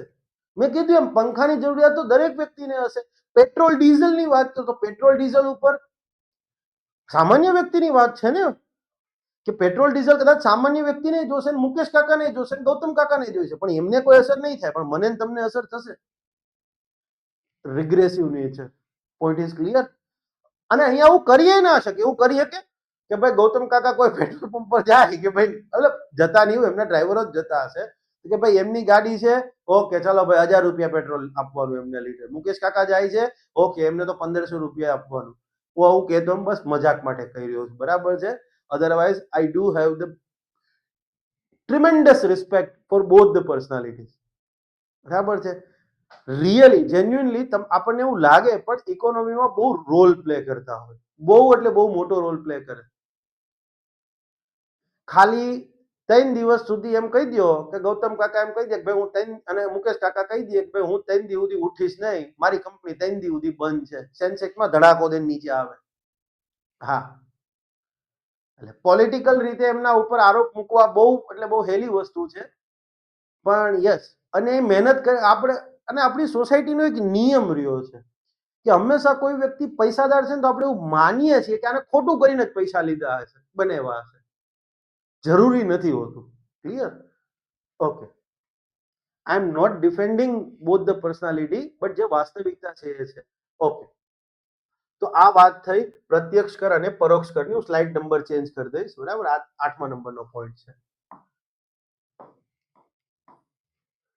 ઓકે, તો પ્રત્યક્ષ કર વર્સિસ પરોક્ષ કરની વાત કરીએ તો આ મેઇન 8 મુદ્દા છે કે ભાઈ પ્રત્યક્ષ કર છે તો યસ, એને પ્રત્યક્ષ કર કેમ કહેવામાં આવે છે? સીધો જ સરકારને ચૂકવવામાં આવે છે. પરોક્ષ કર કેમ કીધો? તો કે સીધો જ સરકારે નહીં ચૂકવવામાં આવતો, કોઈ મધ્યસ્થીના માધ્યમથી ચૂકવવામાં આવે છે. પ્રત્યક્ષ કર જે છે, યસ, એ વ્યક્તિની વિવિધ સ્ત્રોતમાંથી થયેલી આવક પર વસૂલવામાં આવે છે. પરોક્ષ કર છે તો એ ચીજવસ્તુ અને સેવાના વેચાણ ઉપર, સોરી, ચીજવસ્તુઓના ઉત્પાદન અને વેચાણ ઉપર, સેવાઓના વિનિમય ઉપર વસૂલવામાં આવે છે. પ્રત્યક્ષ કર છે, યસ, એમાં કર ભરવાની જે જવાબદારી છે વ્યક્તિની, એનું હસ્તાંતરણ શક્ય નથી, નહીં થઈ શકાતું. જેના નામથી ટેક્સ હોય એને જ ભરવો પડે. જ્યારે પરોક્ષ કરના કેસમાં કર ચૂકવવાની જવાબદારી છે એનું હસ્તાંતરણ થઈ શકે છે. પ્રત્યક્ષ કરની વાત કરીએ તો અહીંયા ટેક્સ ઇવેઝન અને ટેક્સ અવોઇડન્સ હાઈ હોય છે. અહીંયા કમ્પેર, અહીંયા હોતા નથી એવું નથી કહેતો, પણ ઓછા હોય છે. યસ, કોસ્ટ ઓફ કલેક્શન પ્રત્યક્ષ કરના કેસમાં વધુ છે. કોસ્ટ ઓફ કલેક્શન અહીંયા હશે પણ પ્રત્યક્ષ કર જેટલી હાઈ નહીં હોય.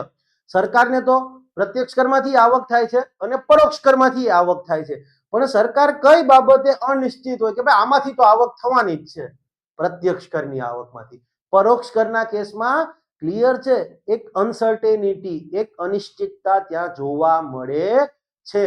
ફુગાવાની વાત કરીએ તો આ તો ફુગાવાને વધુ ડેન્જર બનાવે છે. ફુગાવાની અસર હોય અને એના ઉપર, યસ, જ્યારે પ્રત્યક્ષ કર છે ફુગાવાની અસરને એક અંશે લિમિટ કરવામાં પણ હેલ્પફુલ રહે છે. કઈ રીતે હેલ્પફુલ રહે છે એ મેં જ નથી સમજાવ્યું. ડોન્ટ વરી, તમારે અત્યારે સમજવું નથી, હું આવશે ત્યારે કહીશ. આ મુદ્દો કદાચ તમે એમ વિચારતા હશો કે સાહેબ કેમ ખાઈ ગયા, હું ખાઈ નથી ગયો, પણ અત્યારે હાલ પૂરતું નહીં, ફુગાવાનું ચેપ્ટર આવશે ત્યારે તમારે વધારે આને ખ્યાલ આવશે. ઇનફેક્ટ ફુગાવાને ઘણા બધા અર્થશાસ્ત્રીઓ એવું કહે છે એક પ્રકારનો અનડિક્લેર્ડ, જાહેર ન થયો હોય એવો ટેક્સ, આ ઇનડાયરેક્ટ ટેક્સ. એ ફુગાવાની વાત આવશે ત્યારે કહીશું. હાલ તો આ બેઝિક ઉપર રાખો, આનાથી ઉપર પછી તમારે જવાની પણ જરૂર નથી. ઓકે, પ્રત્યક્ષ કર છે તો એક પ્રગતિશીલ નેચર, પ્રોગ્રેસિવ નેચર છે. આવક વધશે એક લિમિટ સુધી તો 0, પણ પછી આવક વધશે એમ ધીમે ધીમે ટેક્સ રેટ પણ વધશે. પરોક્ષ કર છે એ રિગ્રેસિવ નેચર છે, નીચી આવક વાળા વર્ગ ઉપર એ એક આર્થિક ભારણ છે, વધુ પ્રબળ આર્થિક ભારણ સ્વરૂપે હોય છે. હજી એક વસ્તુ તમને કહી દઉં, એક્ઝામમાં આવશે, યુપીએસસી માં શબ્દ આવી શકે એવો શબ્દ છે. ઓકે, અહીંયા શું કીધું તો કે કર ચૂકવવાની જવાબદારીનું હસ્તાંતરણ થઈ શકતું નથી, મતલબ જેના નામથી હોય એને જ ટેક્સ ભરવો પડે. Point is clear?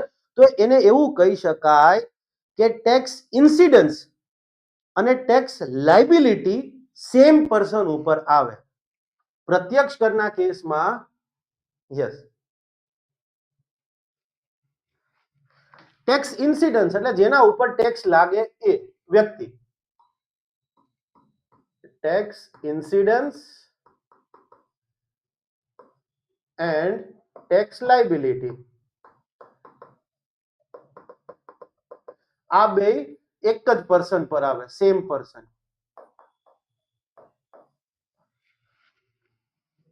ધીમે ધીમે કોશિશ કરીશ કે અક્ષર વધુ સારા નીકળે. અને યસ, અહીંયા ઇન્સિડન્સ અને લાયબિલિટી ડિફરન્ટ પર્સન.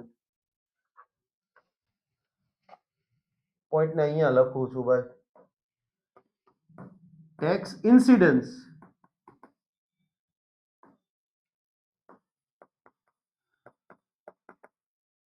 લાયબિલિટી કોના ઉપર લાગે અને કોણ ચૂકવશે? સરકારે નાખ્યો કોચિંગ વાળા ઉપર કે ભાઈ કોચિંગ લ્યો છો 18% જીએસટી, એને તમારા સ્ટુડન્ટ ઉપર. એમાં હું આવી ગયો, ખોટું નથી. ક્લિયર છે? ટેક્સ લાયબિલિટી ડિફરન્ટ પર્સન, જુદા જુદા વ્યક્તિ પર. ડિફરન્ટ પર્સન, આ એકદમ એડવાન્સ લેવલ થઈ ગયું. Point is clear. આ કેસમાં બોથ ટેક્સ ઇન્સિડન્સ, જેના ઉપર ટેક્સ લાગે એને જ ટેક્સ ભરવાનો. Incidence and liability same person. અહીંયા લાગશે સરકારે કોઈ એને બીજા ઉપર લગાડ્યો, એને ત્રીજા ઉપર, એને ક્લિયર. આ ઘડિયાળ બની તેથી નક્કી હતું કે આ ઘડિયાળ અર્પણ પટેલના કાંડે જશે. ક્લિયર. સરકારે ટાઇટન પર લગાડ્યો, ટાઇટને એની નીચે હોલસેલ વાળા ઉપર, એને રિટેલ વાળા ઉપર, અને મેં જ્યાંથી રિટેલ વાળા પરથી પાસેથી લીધી છે એને મારી ઉપર. તો ઇન્સિડન્સ અને લાયબિલિટી ડિફરન્ટ પર્સન.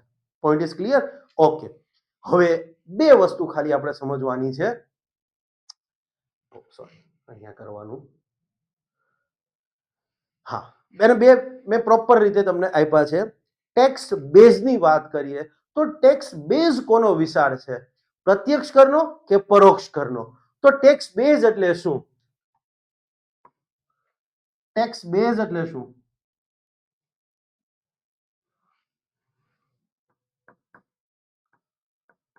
કર હેઠળના વ્યક્તિઓની અથવા તો કરદાતાઓની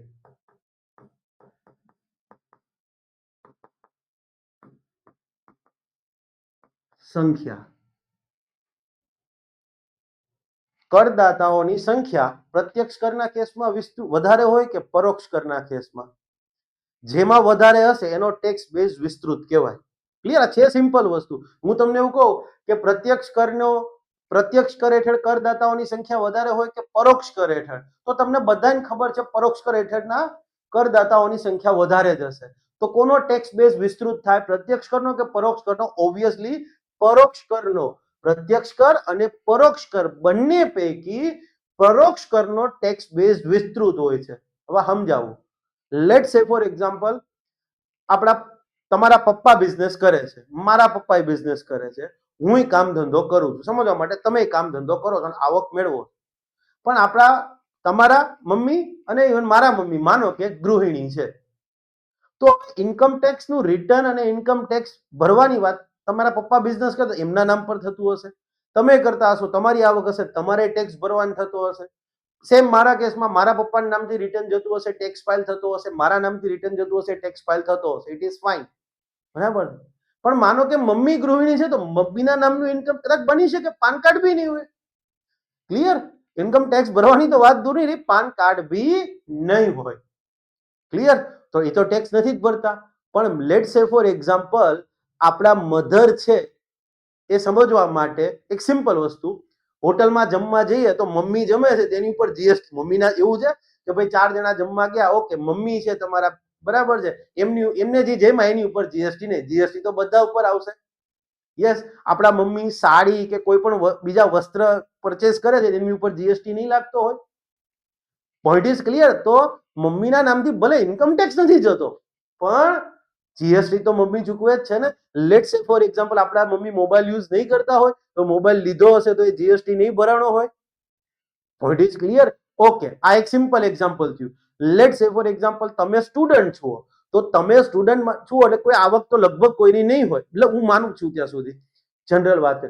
તો તમે કોઈ ઇન્કમ ટેક્સ નહીં ચૂકવતા હોય, પ્રત્યક્ષ કર તમે નથી ચૂકવતા, પણ તમે ડેઈલી બેઝિસ ઉપર પરોક્ષ કર તો ચૂકવો જ છો. પહેલું એક્ઝામ્પલ, તમે કોચિંગની ફી આપી છે તો ત્યાં 18% જીએસટી ચૂકવો હશે. ઓકે, તમે મૂવી જોવા જાઓ છો તો ત્યાં મૂવી ટિકિટ ઉપર જીએસટી ચૂકવો હશે. તમે હોટલમાં જમવા જાઓ છો તો ત્યાં જીએસટી ચૂકવો છે. યસ, તમે કપડા લીધા તો જીએસટી ચૂકવો છે. તો પ્રત્યક્ષ કર હેઠળ કરદાતાઓની સંખ્યાની વાત કરીએ અને પરોક્ષ કર હેઠળના કરદાતાઓની સંખ્યાની વાત કરીએ તો પરોક્ષ કર હેઠળના કરદાતાઓની સંખ્યા એમ કહેવાય ને મતલબ 10-15 ગણી વધારે હશે મિનિમમ. અને માટે જ આપણે પ્રત્યક્ષ કર સુધારણાની વાત કરીએ છીએ ત્યારે કહીએ છીએ કે ટેક્સ બેઝ વિસ્તૃત કરો આવશે ત્યારે ત્યાં વાત કરીશું. યસ, અહીંયા તો સામાન્ય માણસ છે બધાને, અને માટે જ તમે જુઓ આવશ્યક ચીજ વસ્તુઓ છે ને એની ઉપર જીએસટી નથી લેવામાં. જીએસટી પરોક્ષ કર. માનો કે દૂધ ઉપર જીએસટી કરી દે તો દૂધની જરૂરિયાત તો મુકેશ કાકા, ગૌતમ કાકા ને છે, અર્પણ ને છે, અને રાજુ ને છે, ગમે એને છે. ક્લિયર? તો શાકભાજી, ફળો, દૂધ, ઈંડા આ બધી વસ્તુઓ સામાન્ય જીવન જરૂરિયાતની ચીજ વસ્તુઓ છે, માટે એની ઉપર તમને જીએસટી પરોક્ષ કર નહીં જોવા મળે, કારણ કે આર્થિક ભારણ છે પરોક્ષ કર તો. ઓકે, તો બેમાંથી ટેક્સ બેઝ કોનો વધારે વિસ્તૃત હોય છે? પરોક્ષ કરનો, નહીં કે પ્રત્યક્ષ કરનો. ઓકે, ચાલો હવે વાત કરીએ ઇન્કમ ઇલાસ્ટિસિટી. પ્રત્યક્ષ કર અને પરોક્ષ કર પૈકી કોની ઇન્કમ ઇલાસ્ટિસિટી વધુ હોય? હવે ઇન્કમ ઇલાસ્ટિસિટી ઓફ ટેક્સ એટલે શું થાય? સિમ્પલી એકદમ સિમ્પલ છે. તમે ઇન્કમ ઇલાસ્ટિસિટી ઓફ ડિમાન્ડ તો ભણ્યા જ હશો. આપણે નથી ભણાવ્યું, ચિંતા ન કરો, બરાબર છે? હા, ઇલાસ્ટિસિટી ઓફ ટેક્સીસ. તો સિમ્પલી આ જ ફોર્મ્યુલા થાય, change in tax revenue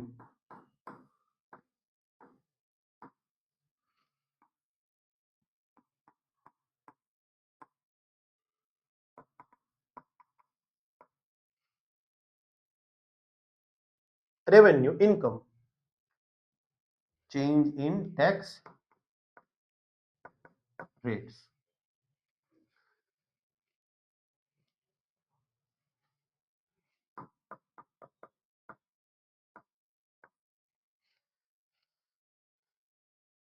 okay, એક મિનિટ ઉભા રહો, આ હજી થોડું વધારે થઈ જશે. મને ખબર છે વધારે થઈ જશે, હેવી પડશે. હું પર્સન્ટેજ વાળો પોઈન્ટ કાઢી નાખું. અરે હા, કારણ કે મેં પોતે બી હજી એમાં એવું છે, ડિમાન્ડ સપ્લાય હજી તમારે નથી ભણાવવામાં આવ્યું, ચિંતા ન કરો. એકદમ સરળ રીતે હાલ મેથેમેટિક્સ ઉપર નથી જતા, કારણ કે મને ખબર છે આગળ લોડ લેવા માંડશો, ચકૈડા ઘૂમવા માંડશે. ઓકે, તમે એક વસ્તુ વિચાર કરો. ઓકે, ડાયરેક્ટ ટેક્સની ઇન્કમ ઇલાસ્ટિસિટી વધુ હોય કે ઇનડાયરેક્ટ ટેક્સની? તો ડાયરેક્ટ ટેક્સની. એ જવાબ આપણને બધાને ખબર છે. તમે સિમ્પલ એક વસ્તુ વિચાર કરો કે લેટ્સ સે for example direct tax,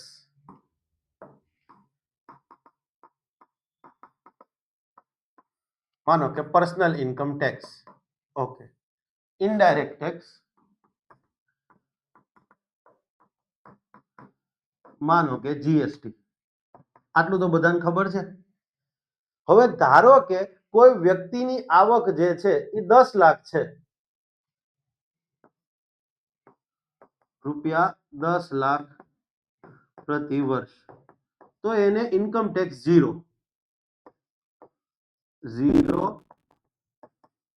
income tax. પણ હવે માનો કે એની આવક રૂપિયા 15 લાખ થઈ, તો હવે ઈ કાંઈક તો ઇન્કમ ટેક્સ ચૂકવશે, કાંઈક ઇન્કમ ટેક્સ ચૂકવશે. ઓકે, તો તમને એમ થશે કે સાહેબ એ તો 10 લાખ હતા તેથી જીએસટી તો ચૂકવવાનો જ, તો 15 લાખ થશે ત્યારે જીએસટી તો ચૂકવવાનો જ છે. હા, આ સાચું છે, આ ખોટું નથી. પણ ઇકોનોમિક્સમાં એક પ્રિન્સિપલ છે. યસ, ઇનડાયરેક્ટ ટેક્સ છે ને એ કન્ઝપ્શન બેઝ છે, કન્ઝપ્શન બેઝડ. ક્લિયર છે? યસ, કન્ઝપ્શન બેઝડ, ઉપભોગ આધારિત. આપણે કોઈ પણ વસ્તુનો ઉપભોગ, કન્ઝપ્શન, વપરાશ, માનો કે તમે કોર્સ પરચેસ કર્યો તો કોર્સનો ઉપયોગ કર્યો ને, કન્ઝપ્શન કર્યું ને, તો એની ઉપર ટેક્સ ચૂકવો. તમે માનો કે હોટલમાં જમવા જાઓ છો તો કેટરિંગની ફેસિલિટીનું કન્ઝમ્પશન કર્યું, ઉપયોગ કર્યો, એની ઉપર ટેક્સ ચૂકવો છો. ઓકે, તો હવે અહીંયા એવું કહેવા માંગે છે કે ઓકે, હજી એક ત્રીજું એક્ઝામ્પલ કે ધારો કે એની આવક વર્ષે 50 લાખ પ્રતિ વર્ષ થઈ ગઈ, તો વધુ ઇન્કમ ટેક્સ ચૂકવશે. અગાઉની તુલનાએ તો વધારે જ ચૂકવવું જશે ને. તો જેમ જેમ એની આવક વધશે, જેમ જેમ એની ઇન્કમ વધશે, તો એમાંથી જે ટેક્સ રેવન્યુ થાય છે એ તો સરકારને વધતી જ જવાની છે ને. પણ યસ, તમે એક વસ્તુ વિચાર કરો, 10 લાખ હશે એની આવક, તો કદાચ સમજવા માટે દૂધ લેતો હશે, શાકભાજી લેતો હશે. 50 લાખ થઈ ગઈ તો દૂધ શાકભાજી તો સેમ જ લેવાનો છે ને. 10 લાખ આવક હશે તો કદાચ એક જોડી બે જોડી કપડા લેતો હશે. 50 લાખ આવક હશે તો એ કદાચ 5 જોડી લેશે. પણ 500 જોડી કપડા લઈ લે? ના, ન લે. પોઈન્ટ ઇઝ ક્લિયર કે જેમ જેમ એની ઇન્કમ, પર્સનલ ઇન્કમ વધે છે તો એની ઉપરનો ટેક્સ જે છે એ વધતો જ જવાનો છે. તો એ તો આવક સરકારને થવાની જ છે ને. યસ, ઇન્કમ ટેક્સ નું આવી જ જશે કાગળિયું કે ભાઈ હવે અત્યાર સુધી 0, હવે ભરવો પડશે, હવે એનાથી વધારે. તો જેમ જેમ આવક વધશે એમ એમ એના દ્વારા જે ઇન્કમ ટેક્સ ચૂકવવાનો થશે એ વધતો જાય છે. યસ, આવક વધે છે તેમ તેણે ચૂકવવાનો થતો ઇન્કમ ટેક્સ વધે અને એના પરિણામે શું થાય? અને તેથી સરકારની આવક વધે.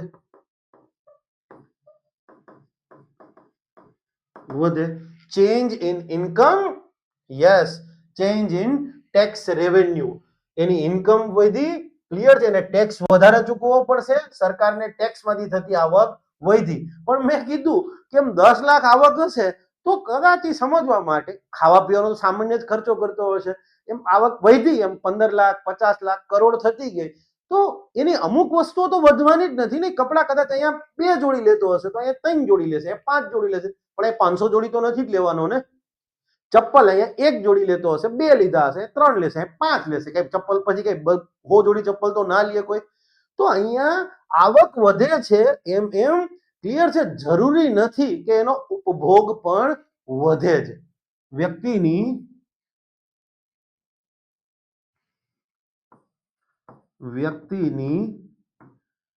આવક વધે તેમ તેનો ઉપભોગ વધે છે.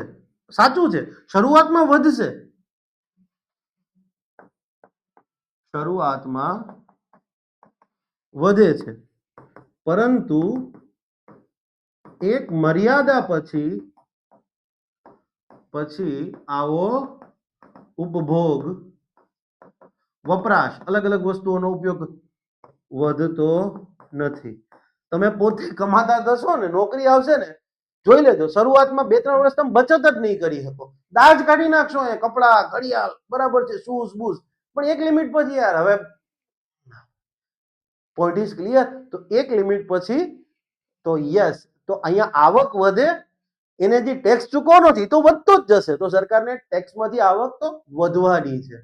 પણ અહીંયા વપરાશ આધારિત ખર્ચ છે. એક લિમિટ પછી મેં કીધું એમ કે કપડા, આ બધી વસ્તુ, યસ, રાકેશ ઝુંઝુનવાલાએ જ ખુદે કીધું હતું ને. એને કોઈ ફાઇનાન્શિયલ જર્નલિસ્ટ હતા, એમને પૂછ્યું કે અરે યાર તમારી પાસે 40-45 હજાર કરોડ રૂપિયા છે, તો એને એવું કીધું કે એમાંથી કદાચ અડધા કરી નાખો ને પછી એના અડધા કરી નાખશો ને એ કે તો હું જે ખાઉં છું મારી લાઈફસ્ટાઈલમાં કોઈ ફરક નથી પડવાનો. હું જે ખાઉં છું એ જ ખાઈશ, હું જે ગાડી યુઝ કરું છું એ જ ગાડી યુઝ કરું છું. પછી એમાંથી યસ તમારી આવક, આ તો કેવું છે અત્યારે આપણે સામાન્ય માણસને આવક ઓછી હોય તેમ લાગે કે આપણા સપના આ થશે. તમે ઘર લઈને કેટલા ઘર લેશો? 1 ઘર 2 ઘર, પછી છેલ્લે તમે ને તમારા ઘરવાળા કહે છે બરાબર છે કે ભાઈ આટલું મોટું ઘર પછી અમારે વાર વાપરવાનું શું? એ કે ક્લિયર. એટલે આ એક નિયમ છે, બરાબર. આ ઇકોનોમિક ફિલોસોફીની વાત થઈ જાય, philosophy in the sense nice વેમાં. તો યસ, પ્રત્યક્ષ કર અને પરોક્ષ કર પૈકી બંનેની ઇન્કમ ઇલાસ્ટિસિટીની વાત કરીએ તો બે ઇન્કમ ઇલાસ્ટિક તો છે જ, પણ પ્રત્યક્ષ કરની ઇન્કમ ઇલાસ્ટિસિટી પરોક્ષ કરની તુલનાએ વધુ છે. એ પણ અહીંયા સમજાવી દીધું. આ તમારો અહીંયા પોઈન્ટ ક્લિયર થાય. હવે વાત કરીએ આ સવાલ, જો તમને અહીંયા પ્રિલિમમાં જીપીએસસી ની વાત કરીએ તો પ્રિલિમમાં સ્ટેટમેન્ટ બેઝ સવાલમાં આવી શકે છે. મેં તમને કરાવ્યા પણ ખરા. હવે જુઓ, પ્રત્યક્ષ કરના અનુસંધાનમાં નીચેના વિધાનો પૈકીનું કયું અથવા કયા સાચા છે? આ કરના કિસ્સામાં કરદાતા અજ્ઞાત હોય છે. કરદાતા અજ્ઞાત હોય? ના, આપણને ખબર છે કે પ્રત્યક્ષ કરના કેસમાં તો કરદાતા છે એ અજ્ઞાત નહીં પરંતુ જ્ઞાત હોય છે. ડિફાઇન્ડ એન્ડ આઈડેન્ટિફાઈડ આપણે કીધું હતું. ડિફાઇન્ડ એન્ડ આઈડેન્ટિફાઈડ જ્ઞાત હોય છે. તો આ તો કયું અથવા કયા સાચા છે? આ સાચું નથી. આ કર ચૂકવવાની જવાબદારીનું હસ્તાંતરણ અન્ય વ્યક્તિ પર કરી શકાય છે. કરી શકાય? ના, ન કરી શકાય. ઓકે. આ કર સામાન્યતઃ પ્રોગ્રેસિવ પ્રકૃતિથી વસૂલવામાં આવે છે. હા, જેમ જેમ આવક વધે એમ એમ ટેક્સ રેટ વધે. યસ. તો કયું અથવા કયા વિધાનો સાચા છે? આપણે અહીંયા ક્વેશ્ચન બદલી નાખીએ. ખોટા છે. કયું અથવા કયા વિધાનો ખોટા છે એવું પૂછ્યું છે. તો જુઓ, 3 એક જ સાચું છે, 1 અને 2 બે ખોટા છે. Point is clear? Okay. Next, પરોક્ષ કરના અનુસંધાનમાં નીચે પૈકીનું કયું અથવા કયા વિધાન જે છે એ સાચા છે? પરોક્ષ કર કીધું છે તો આ કર સામાન્યતઃ ચીજવસ્તુઓના વેચાણ તથા સેવાઓના વિનિમય પર લાદવામાં ઇમ્પોઝ કરવામાં આવે છે. હા, ઇમ્પોઝ. આ સાચું છે. ઓકે. આ કર ફુગાવાની અસરના શમનમાં વધુ ઉપયોગી છે. ફુગાવાની અસરને મિટિગેટ કરવામાં, ઘટાડવામાં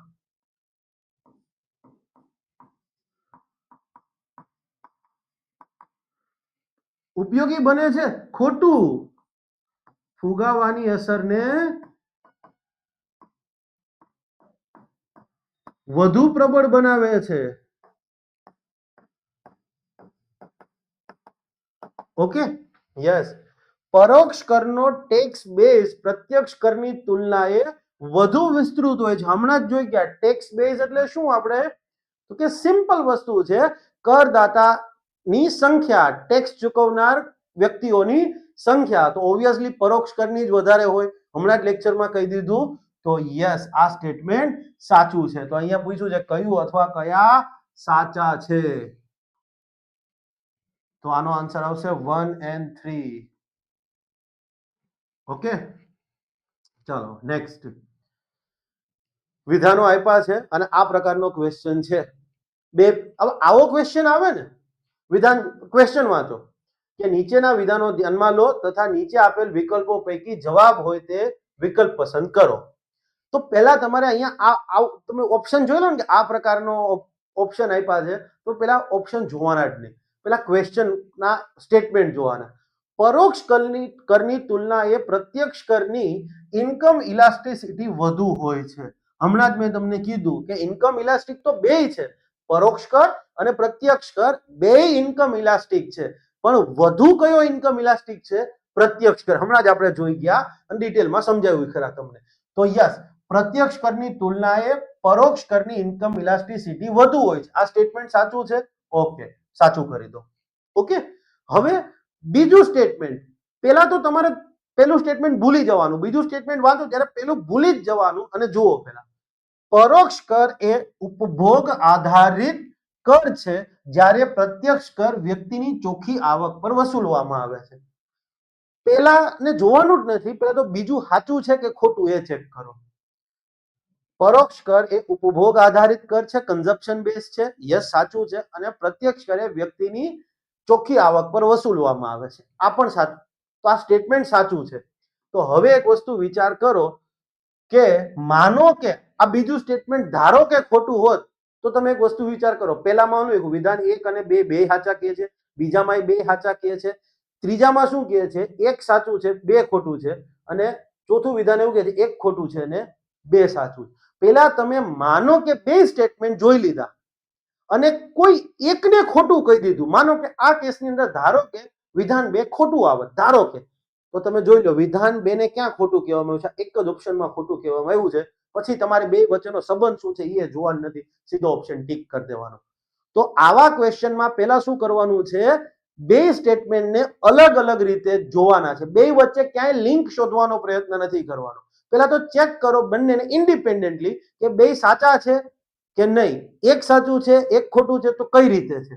તો આ કેસની અંદર તો આપણે જોયું બે સાચા છે, એટલે હવે આ બે ઓપ્શન તો નીકળી જ ગયા. ઓકે, હવે તમારે ફાઇન્ડ કરવાનું છે કે બીજું સ્ટેટમેન્ટ અથવા પેલું સ્ટેટમેન્ટ એકબીજામાં કઈ કારણ દર્શક છે. તો જુઓ, આપણે કીધું એમ કે ઇન્કમ ઇલાસ્ટિસિટી પ્રત્યક્ષ કરની વધારે હોય.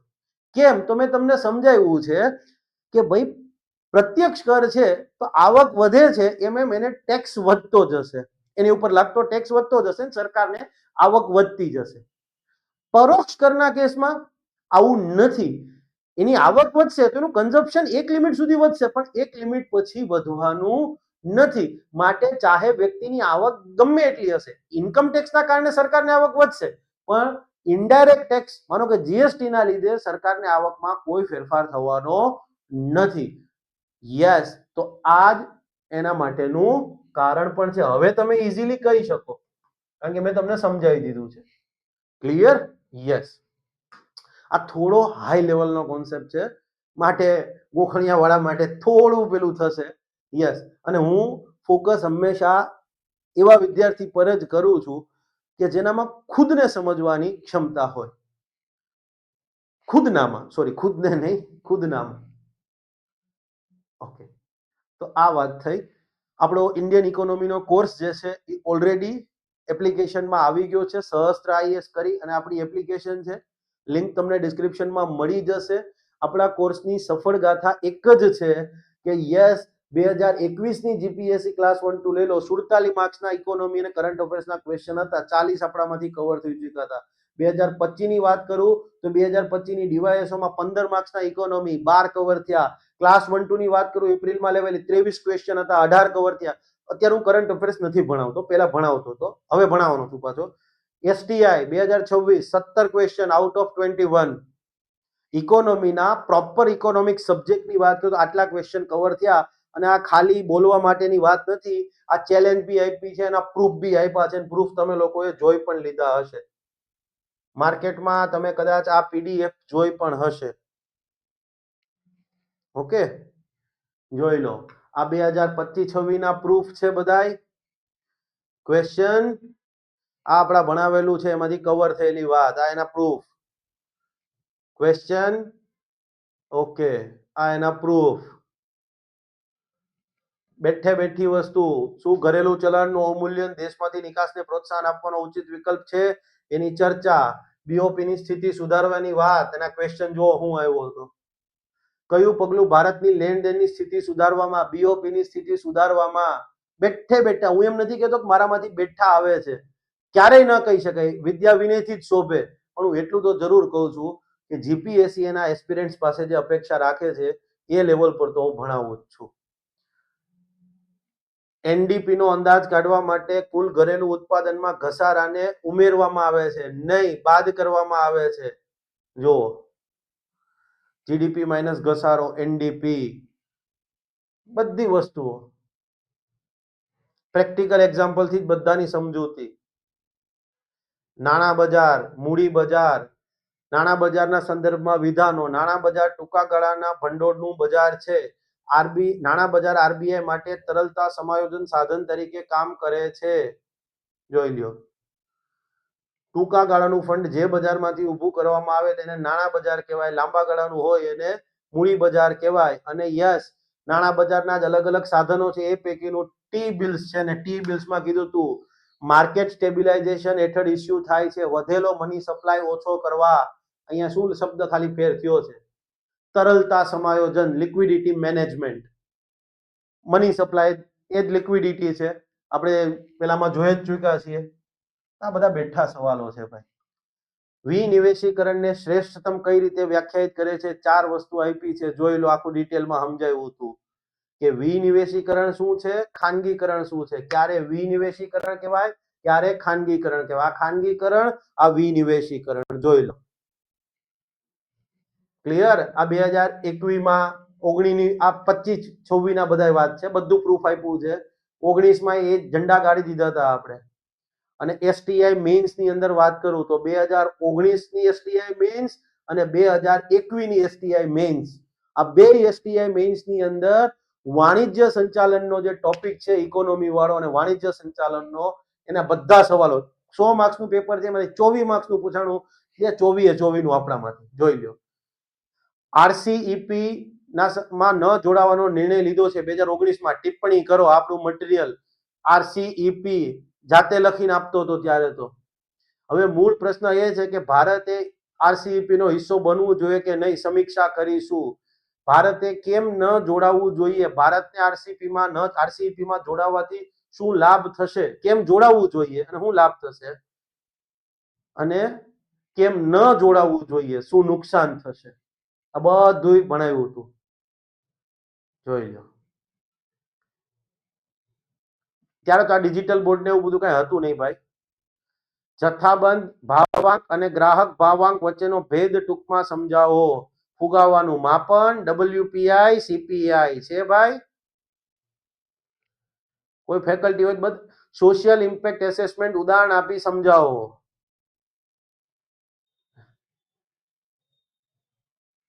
સોશિયલ ઇમ્પેક્ટ એસેસમેન્ટ શું છે? ઉદાહરણના માધ્યમથી એસઆઈએ ને સમજવાનો પ્રયાસ કરીશું.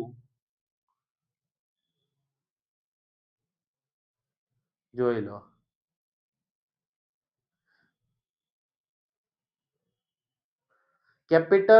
સ્ટોક એક્સચેન્જ પર લિસ્ટ થયેલા શેરોના વેચાણ ઉપર લાગતો શોર્ટ ટર્મ અને long term capital gain tax ટૂંકમાં સમજાવો. આ કેપિટલ ગેઇન ટેક્સ ભારતમાં ગણતરી કઈ રીતે થાય, લાંબા ગાળાનો, ટૂંકા ગાળાનો, બધુંય કીધું. હવે જુઓ, સરળ સમજૂતી. ધારો કે એક વ્યક્તિ દ્વારા કોઈ કંપનીના શેર ખરીદવામાં આવે છે. આ શેર વ્યક્તિને જો 1 વર્ષ પેલા વેચી દે તો ટૂંકા ગાળાનો, અને 1 વર્ષ પછી વેચે તો લાંબા ગાળાનો. અને હવે ઇન્ડેક્સ ઉદાહરણ આપ્યું હતું, જે પૂછ્યું જેઠાલાલ નું. જુઓ 2013-14માં, કારણ કે ઇન્ડેક્સેશન ની વાત આવે, મૂડી ડેટ ફંડ કીધું હતું. એમને શેર બજારનો શેર પૂછી લીધો, ખાલી ફરક એટલો જ હતો. અને ગણતરી કરવાની તો દાખલો છે હવે, બરાબર. રકમ 150 જગ્યાએ 200 લઈ શકે. આ એસટીઆઈ 2021માં મેઇન્સ હતી, અને એ મેઇન્સ ની અંદર 100 માર્ક્સનું ટોટલ 100 માર્ક્સ, 200 માર્ક્સનું જીએસ હોય, 100 ના 2, 70 માર્ક્સનું. આ જોઈ લ્યો. આના મેં નહીં, આ અન એકેડેમીએ એમની ગુજરાતની ચેનલમાં મૂક્યું હતું, ત્યારે હું અન એકેડેમી ભણાવતો. પ્લસ કોર્સ એમાં આવતો, તમને બધાને ખબર જ હશે. આ બધા એની લિંક સાથે. આ મેં પીડીએફ નથી બનાવી, આ અન એકેડેમીએ બનાવી હતી, અને એમની પરવાનગીથી આપણે જે તે સમયે આ પીડીએફ આપણી ચેનલમાં મૂકી હતી, આપણે સેવ કરી લીધી હતી લિંક સાથે. આ એમને મૂકેલું હતું. તમને એમ થાય કે સાહેબ આ બધું કેમ બતાવો છો, તો મારે બતાવ. લોકો એમ કહે છે કે અમે આ પરીક્ષામાં રેન્ક લઈને, હું તો કોઈ જિંદગીમાં પરીક્ષામાં બેઠો નથી. આપણે ભણાવવું ગમતું તો આપણે યુપીએસસી આપેલી 2015 ની અંદર, બરાબર છે. અને ખબર પડી ગઈ કે ભાઈ આપણને આ ફાવતું નથી. આપણા 2 વિષય પોલિટી, ઇકોનોમી બરાબર છે, પણ આપણને અમુક સબ્જેક્ટ નથી પલ્લે પડતા, તો એમાં ખોટી માથાકૂટ નહીં કરવાની. આપણે આપણા બરાબર છે પેલામાં જતા રહ્યા. તો આ વાત થઈ ક્લિયર.